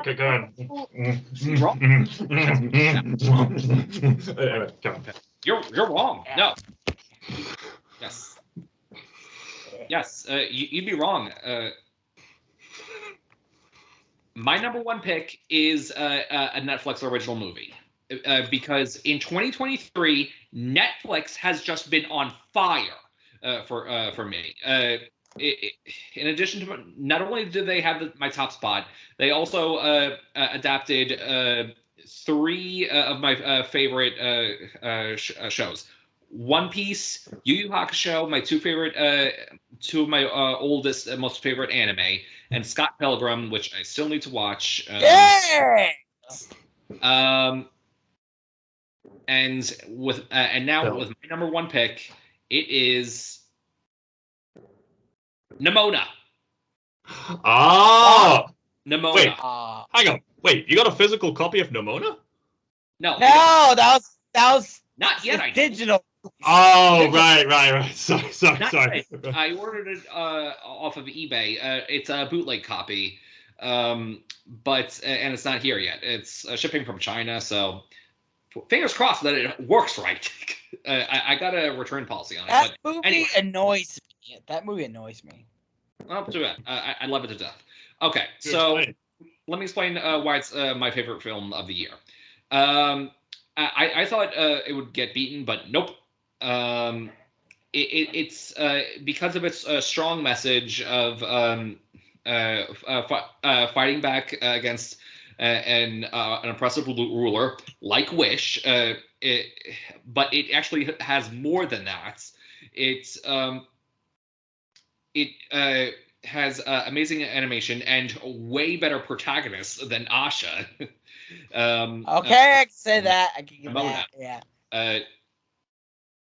She's just a blast to watch. I want to hang out with Nimona. I was getting as my best friend. Quick. She does amazing action too. No, Wish doesn't have that. It definitely has better animation. That definitely has better animation. Yeah, oh yeah. I was getting to that. Animation wise, it's gorgeous. And other characters like. It's a shame that Blue Sky was originally supposed to be the one to make it, didn't made it. That would be nice. Until Disney canned it down, but then Netflix picked it back up. Oh yeah. Oh yeah. Yeah, I remember. Did anyone from Blue Sky Animation go to work on Nimona eventually? I know it's by Annapurna Animation. Anyway, Annapurna. Yeah, so animation's of course gorgeous. The plot line is amazing with its twists and turns. And do you see any Attack on Titan resemblance? Oh yeah, the wall. How the ruler who framed the knight names I keep forgetting, but who framed him for murdering the queen. How she's just afraid of what she doesn't understand, and paranoid, schizophrenic.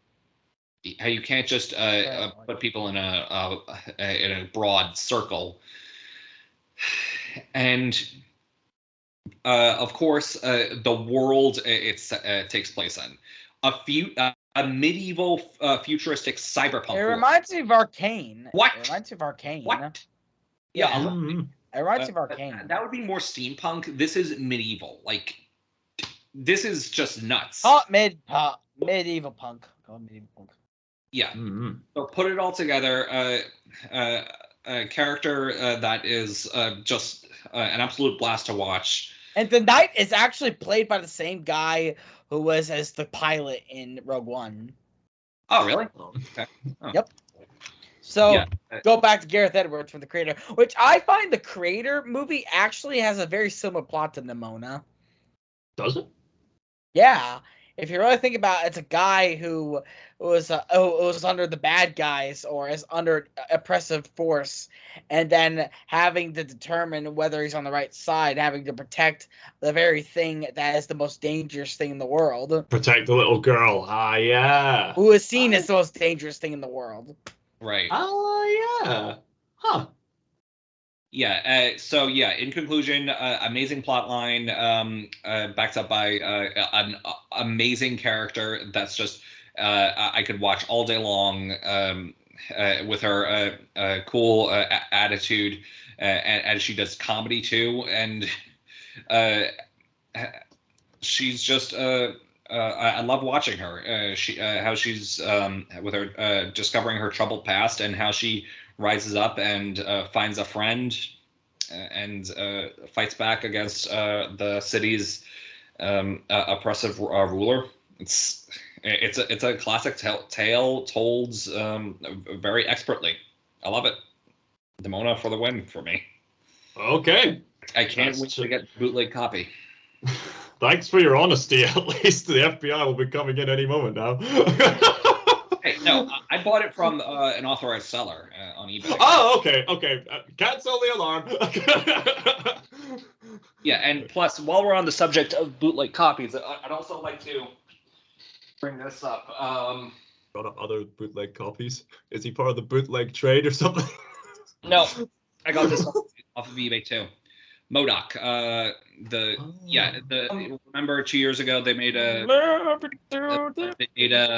Hulu series of MODOK. Well, thanks to Quantum Mania, I'm into the comics now, and subsequently the show made by Patton Oswalt, who is just amazing at this. You should totally check it out on Hulu if you get a chance. All right. Check out an episode or two. It's pretty funny. All right. Netflix has been on a roll this year. Well, What's your number? Yep. All right. What's your number one, Brooks? I'm getting to it. I'm sorry, but my Wi-Fi's a bit. Don't worry, I'll get that. That's all right. It's all right. I think your voice was still working, but okay, he's sorting it out. So it's basic. Okay. What else is there to say? Wait a All right.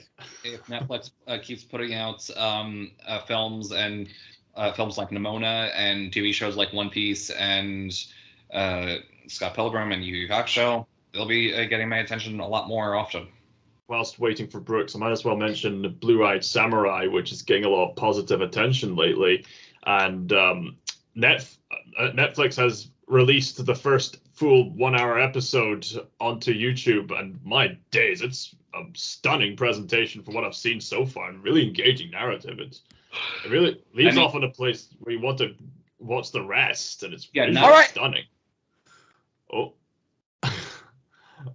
Not only is all right, I'm back on. Okay, I'm on. I got it. Okay. And my number one movie of 2023 is The Holdovers and Oppenheimer. Both of them. I don't care if it doesn't make sense, but okay. So, first off, I will start off about Oppenheimer, and yeah, I mean, this is definitely a century, a milestone of the century. This is I know it really should be 3 hours, but honestly, I'm fine with that because it deserves the 3 hour and the R-rated time because it R-rated. This is the first Christopher Nolan R-rated movie. He has never done an R-rated movie at all. Well, I think in America.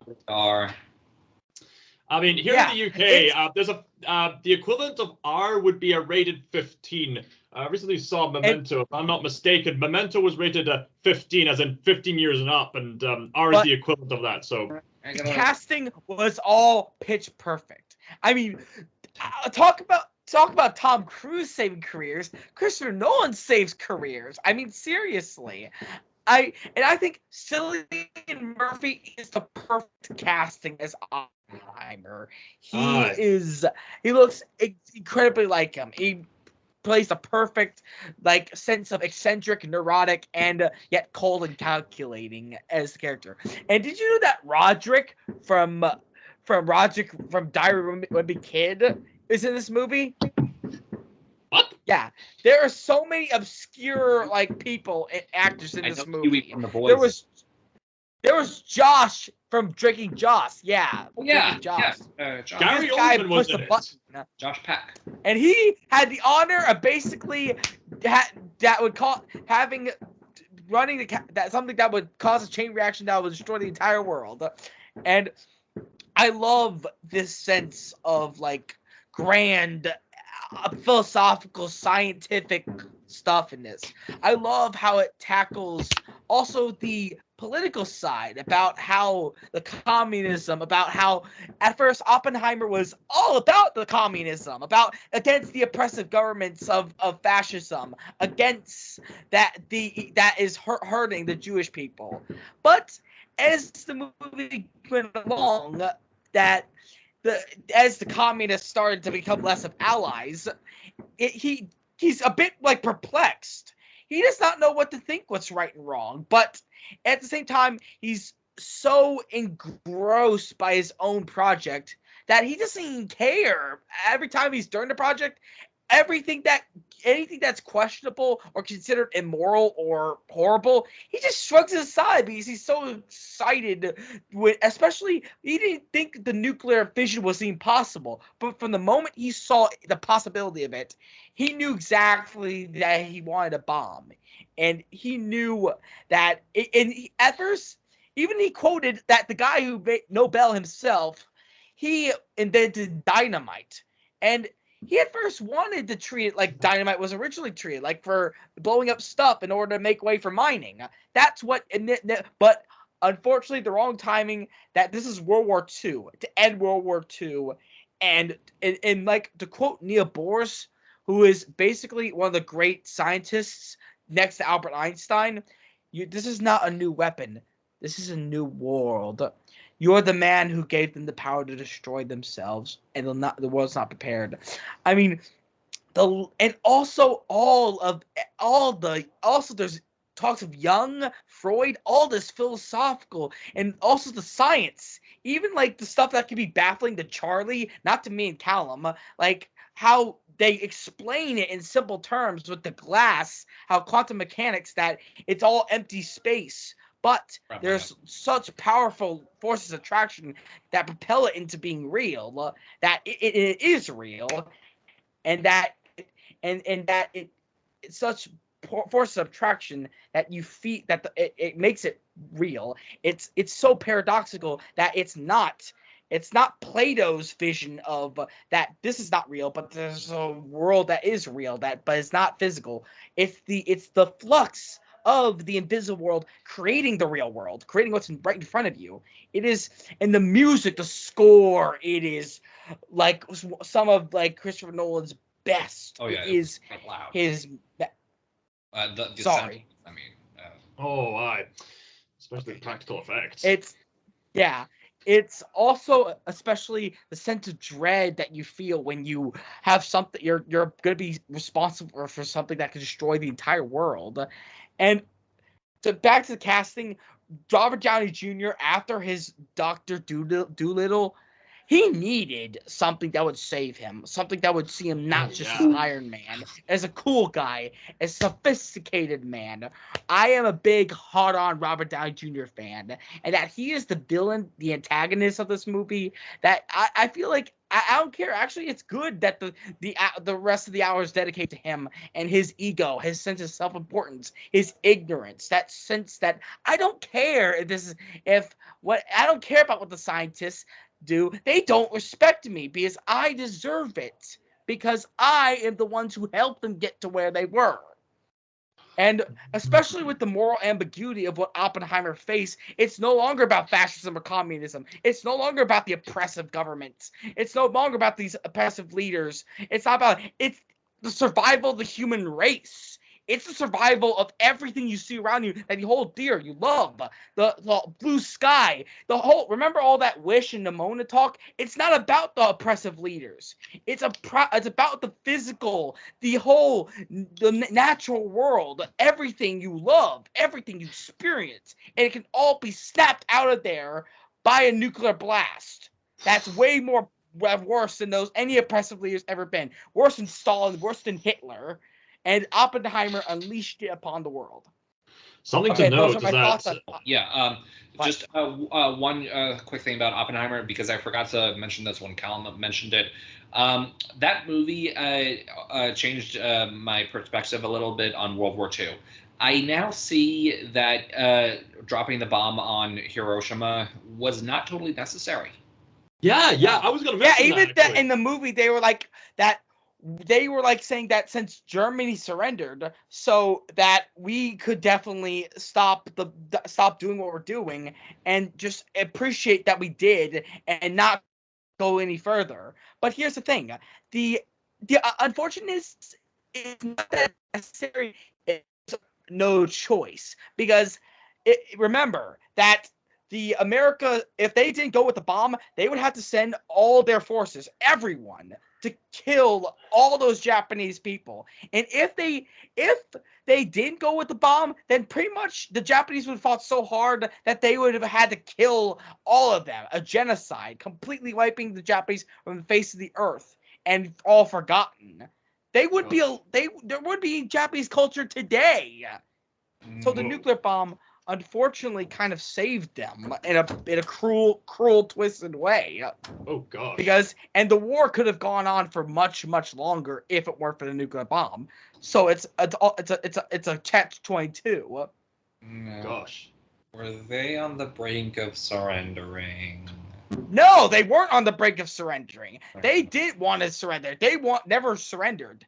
They weren't. Their pride, the Japanese pride, was too hard for them. If they would have surrendered, then since all their allies were going down, they would have surrendered, but they didn't. As remember of a nation's pride of all that fascism, that since Japan, this is the same people who made Kamikaze. Remember all that stuff that they literally would die than surrender. So It's not. So that's physical proof of their nation's spirit. They would rather suicide than surrender. And it takes a divine godly power for them to stop. And that was the nuclear bomb, was that divine power. Gosh. Whew, harsh. So, Yeah. the holdovers. So that, yeah. All right. So that's my thought. Now on the holdovers. Yeah, this is such an underappreciated movie. I absolutely love the quirkiness of it. I love the casting, Paul Giamatti. Yeah, and I could tell Paul Giamatti was good in that movie. I didn't see it, but I could tell he did good. I love how the authenticity of like depicting of the abandonment of like kids because your husband died and that you want to be far away from your son as possible. Is it okay if I spoil it? Go ahead. Go ahead. All right, but it's not that, because it's also with a teacher about how he is a stuck-up piece of shit, but he's trying to assert character, genuine good character into people, and for this entire generation who lack that discipline, that good quality of character, that it is so good, even if it is a bit harsh and a bit like the oppressive ruler, the fascist ruler, but in this way, it's kind of seeing with the like that kind of mentality. It's not because it's not supposed to be micro doses, and in the right hands that could be trusted, that kind of rule can be good. It has to be in the right hands, smart hands. Yeah, but that's what the whole point of the whole. That's the whole point. The whole point of the holdovers. Supposed to be. That's the whole point. But easily can be taken too far because he's not a dictator. That's the kind of point. If he were in the situation of King Magnifico or in Nimona, the villain, then he would. But he's a school teacher. He's doing this on a micro scale. He's doing this to kids, trying to instill them to be a better teacher. But inevitably, he sees that maybe I am being tough on these kids. Maybe I am being oppressive. But at the same time, he's kind of perplexed about the world around him, that it's so drastically changed him from how his father had drilled him into being the man he was today, and figure out, oh, that doesn't mean anything, and that you're the bad guy, you're the one fucking up, you're the one taking it too far. But it's not condemning him like you would like in King Magnifico. He generally has a problem of dealing a crisis of meaning, definitely a crisis of self with how he approaches the world. But with the whole point of, as he grows with the kid, along with the kid that he's held over with, his kid also eventually grows to like him because there's some sort of felicity about that kid, that he definitely is a bit of a troublemaker. He's not a particularly polite person, but he has been through some stuff that has definitely struck a chord, because his father did not die. He went mentally insane. And his mother is married some other guy in order and he felt like he's being forgotten. He's being left to the rust, that he's not loved by his mother anymore, and he just wants to spend the rest of his life with this rich guy and leave him in the boarding school. So someone like, at least and as they open up, it was because they have been through so much together that inevitably that he definitely grows to love him as a friend and close to a father figure, because he let him do what his mother and his adopted stepfather wouldn't. Let him see his father. Let him care about his father, and that inevitably softens both of them. And I think that it's a really, really, and it's something you wouldn't see. It's made like a 70s movie. It's something you wouldn't see in this day and age. It feels analog. It feels raw in the spirit of the 70s. It feels so. That's why it's so number one more than Oppenheimer, even though Oppenheimer loves analog as much as the holdovers, but I think that the holdovers takes it one step further by having, it feels like it has those analog like type record like video, like it feels like it. If you watch a trailer, you feel like it came from the 70s. You wouldn't say it came from today. That's what makes it so unique. That's why it's number one. It is so unique compared to the rest of the movies this year that it's it's something you would want to see, some genuine raw human emotion between one another, and from a time period you thought was gone, but it's still there. And that's my thoughts on the holdovers. My number one. Next, Oppenheimer. All right. All right. Now for my number one of the year. It's also going to be a tie. One of the I might get a bit of mixed opinions on this one because one of them was a very controversial film, and the other one is technically a 2022 film. But the thing is, whilst it is a 2022 film, here in the UK, we didn't get to see the film until it was released in 2023. So as far as as a UK citizen, I'm concerned, this is a 2023 film. And same with me. I saw this movie in 2023, so even if it came out in 2022, and so did a lot of people, they consider it 2023 because they fell in love with it. You know exactly what I'm talking about. But we'll get to it when we get to it. So the first film I'd like to mention, this was another summer blockbuster. You know what depresses me about this film? This indie film did better than the indie film.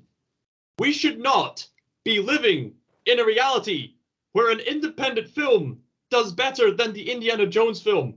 We should not be living in that kind of reality. No, but it is poetic justice. It is bittersweet. I don't know this. What is it? Are we talking? Man, Indiana Jones, what have they done to you, Harrison Ford? What have they done to you? Yeah, even Antonio Banderas was in that movie. Puss himself. Okay, what is the movie? Jones. Okay, it's Sound of Freedom. It's the film, and this was got a lot of announcement, and I'm very aware it's got a lot of controversy, and there's certain viewpoints about it, but looking at it as a film itself, this is one of those films that I can't really find much fault with as a film in its own right.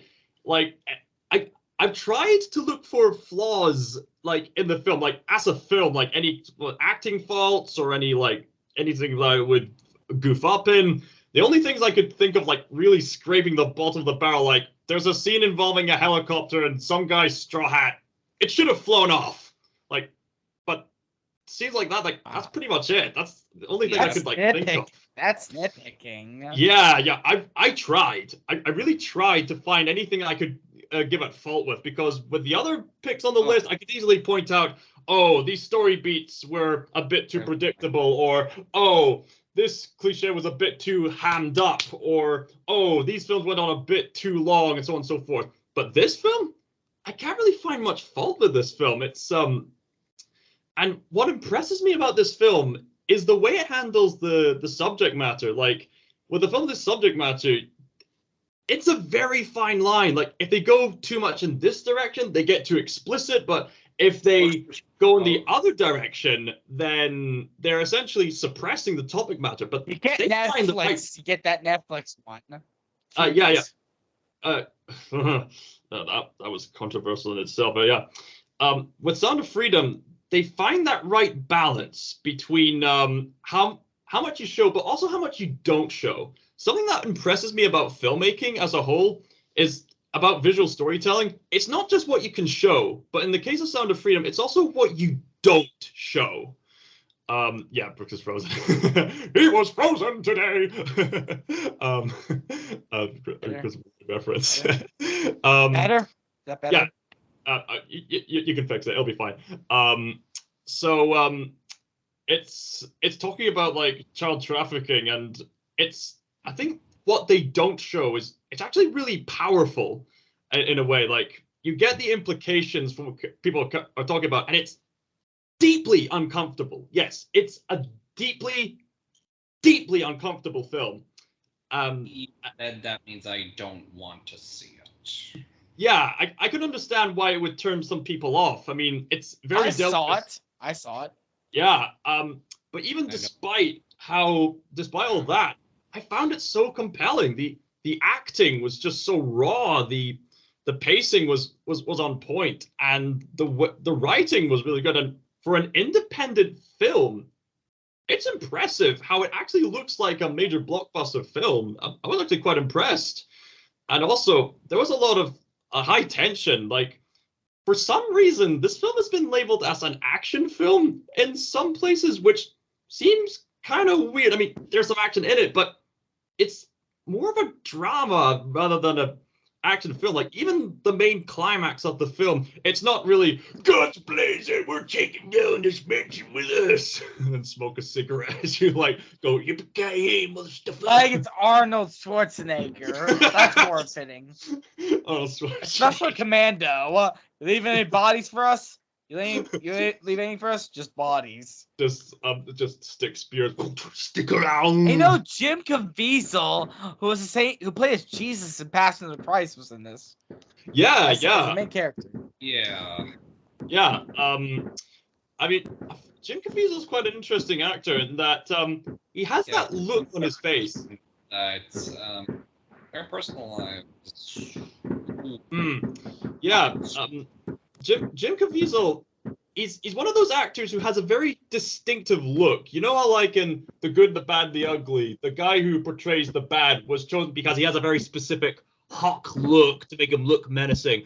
Well, Jim Caviezel has this look where he looks like he's always on the verge of crying at times, which kind of suits the topic matter of the film. And I'm also quite impressed with the child actors. Now, if you are any bit aware about Hollywood films, you'll know that fireworks are going off. That children are very difficult to handle when it comes to like visual mediums. They're very difficult to direct. You've got to have a very specific way of approaching them, and the children, their acting was also well done, really well done. Honestly, a lot of people are on the verge of tears by the end. It is a happy ending, by the way, and there's some powerful visual storytelling. So, honestly, I'm impressed with just how ballsy this film can get, and I'm really impressed as a filmmaker with how it portrayed so much with so little at times. So yeah, that's my take on Sound of Freedom. And now for my next pick of 2023. Okay, let's get this over with. Puss in Boots: The Last Wish. Who is your favorite fearless hero? Who is your favorite fearless? I should have Sound of Freedom as an honorable mention. oh, for you. All right, fair enough. Puss in Boots: The Last Wish. Holy cow, this is a masterpiece. Like, if you were to tell me last year that a spin-off sequel to in a spin-off series for the Shrek franchise would be one of the peak animated masterpieces, I would have laughed right in your face and would have asked, like, what kind of sugar heightened tea have you been drinking, mate? I mean, laced with LSD. Laced with LSD. Yeah. I mean, this is not the first time DreamWorks has made like spin-off like sequels and stuff like that. They made like Spirited Untamed, which is a spin-off and a sequel at the same time. And yeah, it's definitely one of the more forgettable DreamWorks products that they've come up with. And DreamWorks has certainly gone through a phase in their career where they had so many masterpieces, but then they kind of went into a sort of consumerist phase with, sort of Boss Baby, Trolls. But they are more surprisingly now more than ever. They're more reliable than Disney. Yeah, and this film basically proved it. Although last year I got to see the Bad Guys, but the Bad Guys basically kickstarted this apparent revolution that DreamWorks is going through. Renaissance. Reconnaissance. You could say that. The bad guys Renaissance. Reconnaissance. Reconnaissance. Jim Carrey reference. Oh yeah. What's the matter with you? That was a reference. So the bad guys introduced a new style, which it was 3D animated, but it had a lot of flares of traditional animation added to it. Yeah. So as a result, it really made it look like this children's book had come to life, but it was also stylized akin to Lupin the Third, which also had its own stylized CGI. It must have got in the Lupin the Third CGI film that came out recently. And I bet that I really wish that Shrek was inspired by like Berserk. That human Shrek looked like Guts. But I'm at least glad that Puss in Boots, which is the same universe, is definitely inspired by Attack on Titan and most likely inspired by Berserk also. Now I'm imagining Guts as an ogre. Anyway, also, I'm imagining the wolf as Skull Knight, like pulling him. Yeah. Oh, I'll get to that. Yeah. So this was like the surprise hit of the year. Like, I was not expecting this film to be as good as it was, but after seeing it for myself, yeah, it deserves that hype across the internet. It deserves all the memes, memes, and the universal acclaim. Like, and you know, it's funny. They used to be owned by Paramount. Then they were owned by 20th Century Fox, which if they stayed with 20th Century Fox, by now they would have been a Disney product. Imagine that. But you know what? Katzenberg did the right thing by selling it to Universal once and for all. And now Universal is on fire with this year with this film and the Super Mario Brothers movie. And Oppenheimer. That's Universal too. And Fast X and Redfield. All right. Thanks for mentioning that, Charlie. So with Puss in Boots: The Last Wish, this is the most in-depth character analysis. Of a cat. Yeah.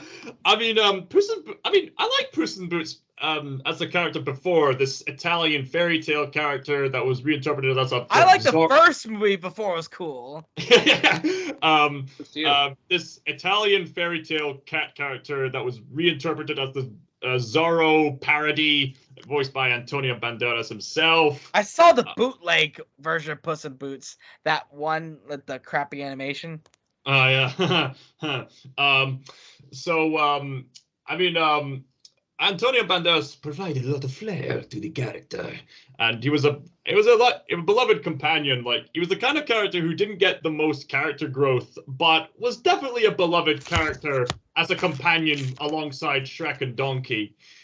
Even in the lesser films like Shrek the Third and Shrek Forever After, Puss still had his moments to shine. He was definitely one of the characters that stole the scene. So eventually, he got his own spin-off film, and the first Puss in Boots film. And you know what's funny? That Boba Fett had a female companion like Puss in Boots, and somehow Puss in Boots was better than Boba Fett.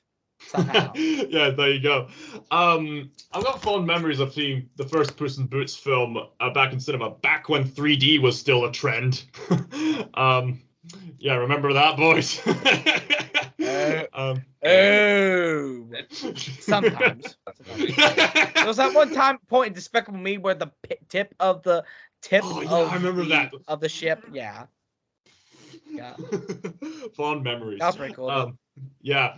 I think the consensus among the fan base was that the spin-off Puss in Boots film was not as good as the first two Shrek films, but was definitely better than Shrek the Third and Shrek Forever After. I think that's the wide consensus. And so Puss in Boots went on to have more adventures on his own, with like his own spin-off TV show, the Three Carrier. Did you watch it? No, I didn't, but it exists, and it's on Netflix. Okay. Yeah, and there was a short with him trying to deal with three kittens. He's had his own spin-off stuff, and I saw that one. There have been rumors going around about Shrek 5, and and this sequel has been in development hell for more than a decade. And honestly, a part of me is kind of glad that it was, because has free time on his hands. I'm quite glad in a way that this film went through development hell, because I think this film is quite suitable as a film that's set years after the events of the Shrek franchise. You could definitely feel it. I know. I'm glad it came out in 2014, 2015. And it could have looked like the other like animated movies. I'm glad it came out way after, or it could have came out 2019 but that would have not had time for it to have the Spider-Verse influence. So I'm glad that they definitely it came out way past 2018. Yeah, there's a reason why I mentioned Across the Spider-Verse as an honorable mention, because its predecessor was definitely one of the best films of that year, and it's completely revolutionized animation. Although me and Brooks has analyzed that beforehand, there was Tron Uprising, but that's another topic for another time. The point is, this specific style has revolutionized the possibilities, the way you could combine different animation styles together, the way that, and people are still learning, but still masterfully integrating what you can do with the amount of frames per second. Like, you don't always have to get everything flowing a lot of the time. Sometimes having quicker frames can make for much more energetic, kinetic movement. I mean, of course, slower frames can also make for more fluid scenes also. But I think we're starting to find the combination of it. I mean, this film does have a few distracting, choppy bits. That's why anime is so awesome, because it has less frames. Yeah. When it comes to certain parts. But yeah, the animations, as well as the flares of traditional animation, and the art style actually resembles the concept art, honestly. Like, every frame of this film, I could happily put up as like a picture on my wall. It's so good. So here we have this story that it's honestly, this film has been quite the therapy session for me, honestly. It's as well as for many other people. I mean, I cried like a bitch when I saw it for the second time. Ain't nothing wrong. Oh yeah. Yeah. I mean, the synopsis of the film is that Bruce has been living the legend for so long, but he's down to his last life now, so his reputation as a legend is beginning to be threatened and questioned, and he starts to get it's really an interesting that they picked the last wish instead of the last life. Yeah, that's interesting. But they went through development hell of coming up with names. It was originally going to be like Arabian Nights themed, or 40 Thieves, maybe for the next sequel or something, I don't know. But basically, Puss is scared about the possibility of how he doesn't have that fairy tale safety net anymore. So he, in fear, he goes to retirement. No, he has the grim fairy tale, style. Yeah. He hears rumors about this wishing star, and he thinks, "Wait, I can get my 9 lives back." Yes, but there's conflict. There's various other factions who are also after the wishing star. His you reunion with a very certain someone. Santa Coloma. Kitty Softpaws returns. Seems quite suitable. They have a new companion to replace Humpty Dumpty, Perito. And Perito is the kind of character, and I'm not the first to say this, he could have easily have just been your standard annoying sidekick. But honestly, not only is Perito just so adorable and funny on screen, but he actually serves a legit purpose for the character development of Puss and Kitty in a very profound way. So yeah, and even for like the 3 bears and Goldilocks in a way. Yes, the other faction is Puss and Goldilocks and the 3 bears, and then the other faction is Jack Horner and the Baker's Dozen and Jiminy Cricket. And it's also that I feel like that in Indiana Jones and like Eternals and Uncharted with Antonio Banderas and Selena or whatever last name is, they look so disinterested in those positions, so out of the blue that in Indiana Jones: The Dial of Destiny, but here they feel completely at home. Yes. I think Brooks is cut out there, but yeah, I get his point. Yes, the voice acting is really on par, and Antonio Banderas and Selena have brilliant chemistry on screen together, as well as with Perito. And again, the casting is brilliant, and I love how they have a diversity of different nationalities for all these different characters. I'd love to see that. Yeah. Did you hear what I said? I broke up. Did you hear what I said? Yeah, you broke up. I just continued from where you left off. You have. They feel so. Feel so complete together. Yes, you broke up again. I'm sorry. So you have Spanish with Puss, Kitty, and Perito. Carrying on the tradition of British culture from the previous Aardman collaborations, you got Goldilocks and the Three Bears, who are unabashedly British. You have Jack Horner, who's American, and the other people affiliated with him. There's another character who is Spanish, which deepens the relationship between him and Puss. But I'll get to him. Trust me. This film brilliantly uses this divine wishing star concept to give us some great character analyses of all these different characters. The main theme is being grateful for your life, and it criticizes how people far too often want to take the shortcut, the easy way out, the way that's most closest to their safety bubble. Like, even like a lot of professional people are guilty of doing this. Like, they don't want to go outside their comfort shield. They especially if you're faced with anxiety or loneliness or a sense of belonging, it can be far too tempting and far too easy to just take the shortcut to try to get your want, but that want overlooks what you actually need. So, of course, all the classic stories, I'll get to it, yeah. All the classic stories talk about wants versus needs, and all these characters have very distinct wants, but the film very profoundly indicates what they actually need by the end. The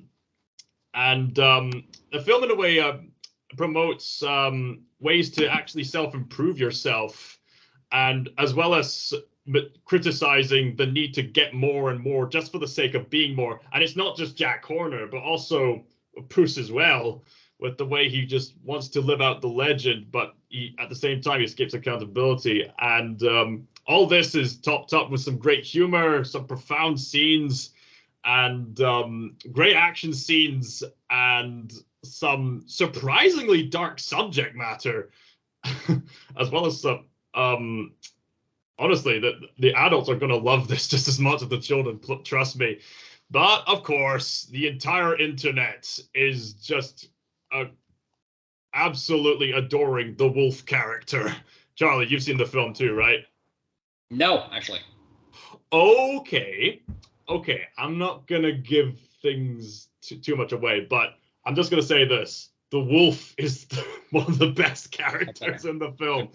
I specifically remember Brooks said to me recently that when he saw the film, there were children there who just wouldn't stop yapping, wouldn't shut up, as they do in the cinema. But when the wolf showed up on the screen, they were quiet. And honestly, this character, this wolf character, he doesn't appear throughout the film so much, but he has like less than 10 minutes. All right, I'm back. All right. Right, okay. And excellent. I swear it's that Antonio Banderas and Selena, whatever her last name is, Gomez, they were in Eternals and the Indiana Jones: The Dial of Destiny and Uncharted. Out of the blue, so disinterested. Why are we here?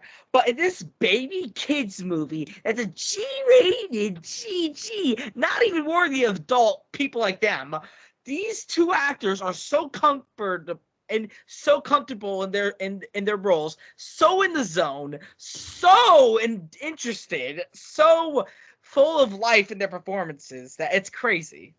Wait, it's rated G in your country? It's rated PG here. No, it's not G. I'm using that as a insult. It's like a G, G, No, I mean, you know about how animations for kids in our country. Oh, like, right. looks down. Sorry, Yeah. sorry, you didn't quite So- specify. Anyway, going back to the wolf, I'm not going to give too much away, but honestly, this wolf is one of the most intimidating characters, not just in any animated film, but just any film, period. Like, I beseech you, just go watch the scene where this wolf character is introduced. Like, he steals every scene he's in. And especially when he says lines like, I just love the smell of fear, and then the lightning flash, and you see this carnivorous. I will tell you, it is the big bad wolf. It is the big bad wolf. That's his character. He's the big bad wolf. Yeah. Okay, well, go watch it. It's amazing. Okay, I believe you. It's quite the level. Okay, so All right. that's our So list. we have wrapped up our top 5 movies of 2023. Yeah. See you all in 2024. And really quick, just can you list some 2024 movies off the top of your head that you're excited for? I would say Hedgehog 3 and the maybe Across the Spider-Verse 2, Sonic the Hedgehog also. Sonic the Hedgehog. Yeah, see Shadow also, and I would say I don't really All hail Shadow. I honestly I don't really know. That's Yeah, it. there's not a whole lot right now. What about you? Well, Calvin? there's they're adapting Sonic Adventure 2, my favorite Sonic game. They're doing Dune Part 2. I'm looking forward to seeing that. Dune Part 2. Yeah, Dune Part 2. Yeah. Kung Fu Panda 4. I'd be very interested to see that, especially given the aforementioned renaissance that DreamWorks is going through right now. It should have stopped at 2. It should have stopped at yeah. Yeah, but still, I think the premise is creative enough to warrant a sequel. I think. Other films. There was. Oh yes, the Lord of the Rings anime, the War of the Rohirrim. Hopefully that's good. All right. Yeah. Is that it? I think that's it. Well, to the top of yeah. my head. All right. Well, Good. see you all in 2024. Yep. Happy New Year. Happy New Year. It's already the new year for Bye. me as of recording this. Bye. Bye. Bye. And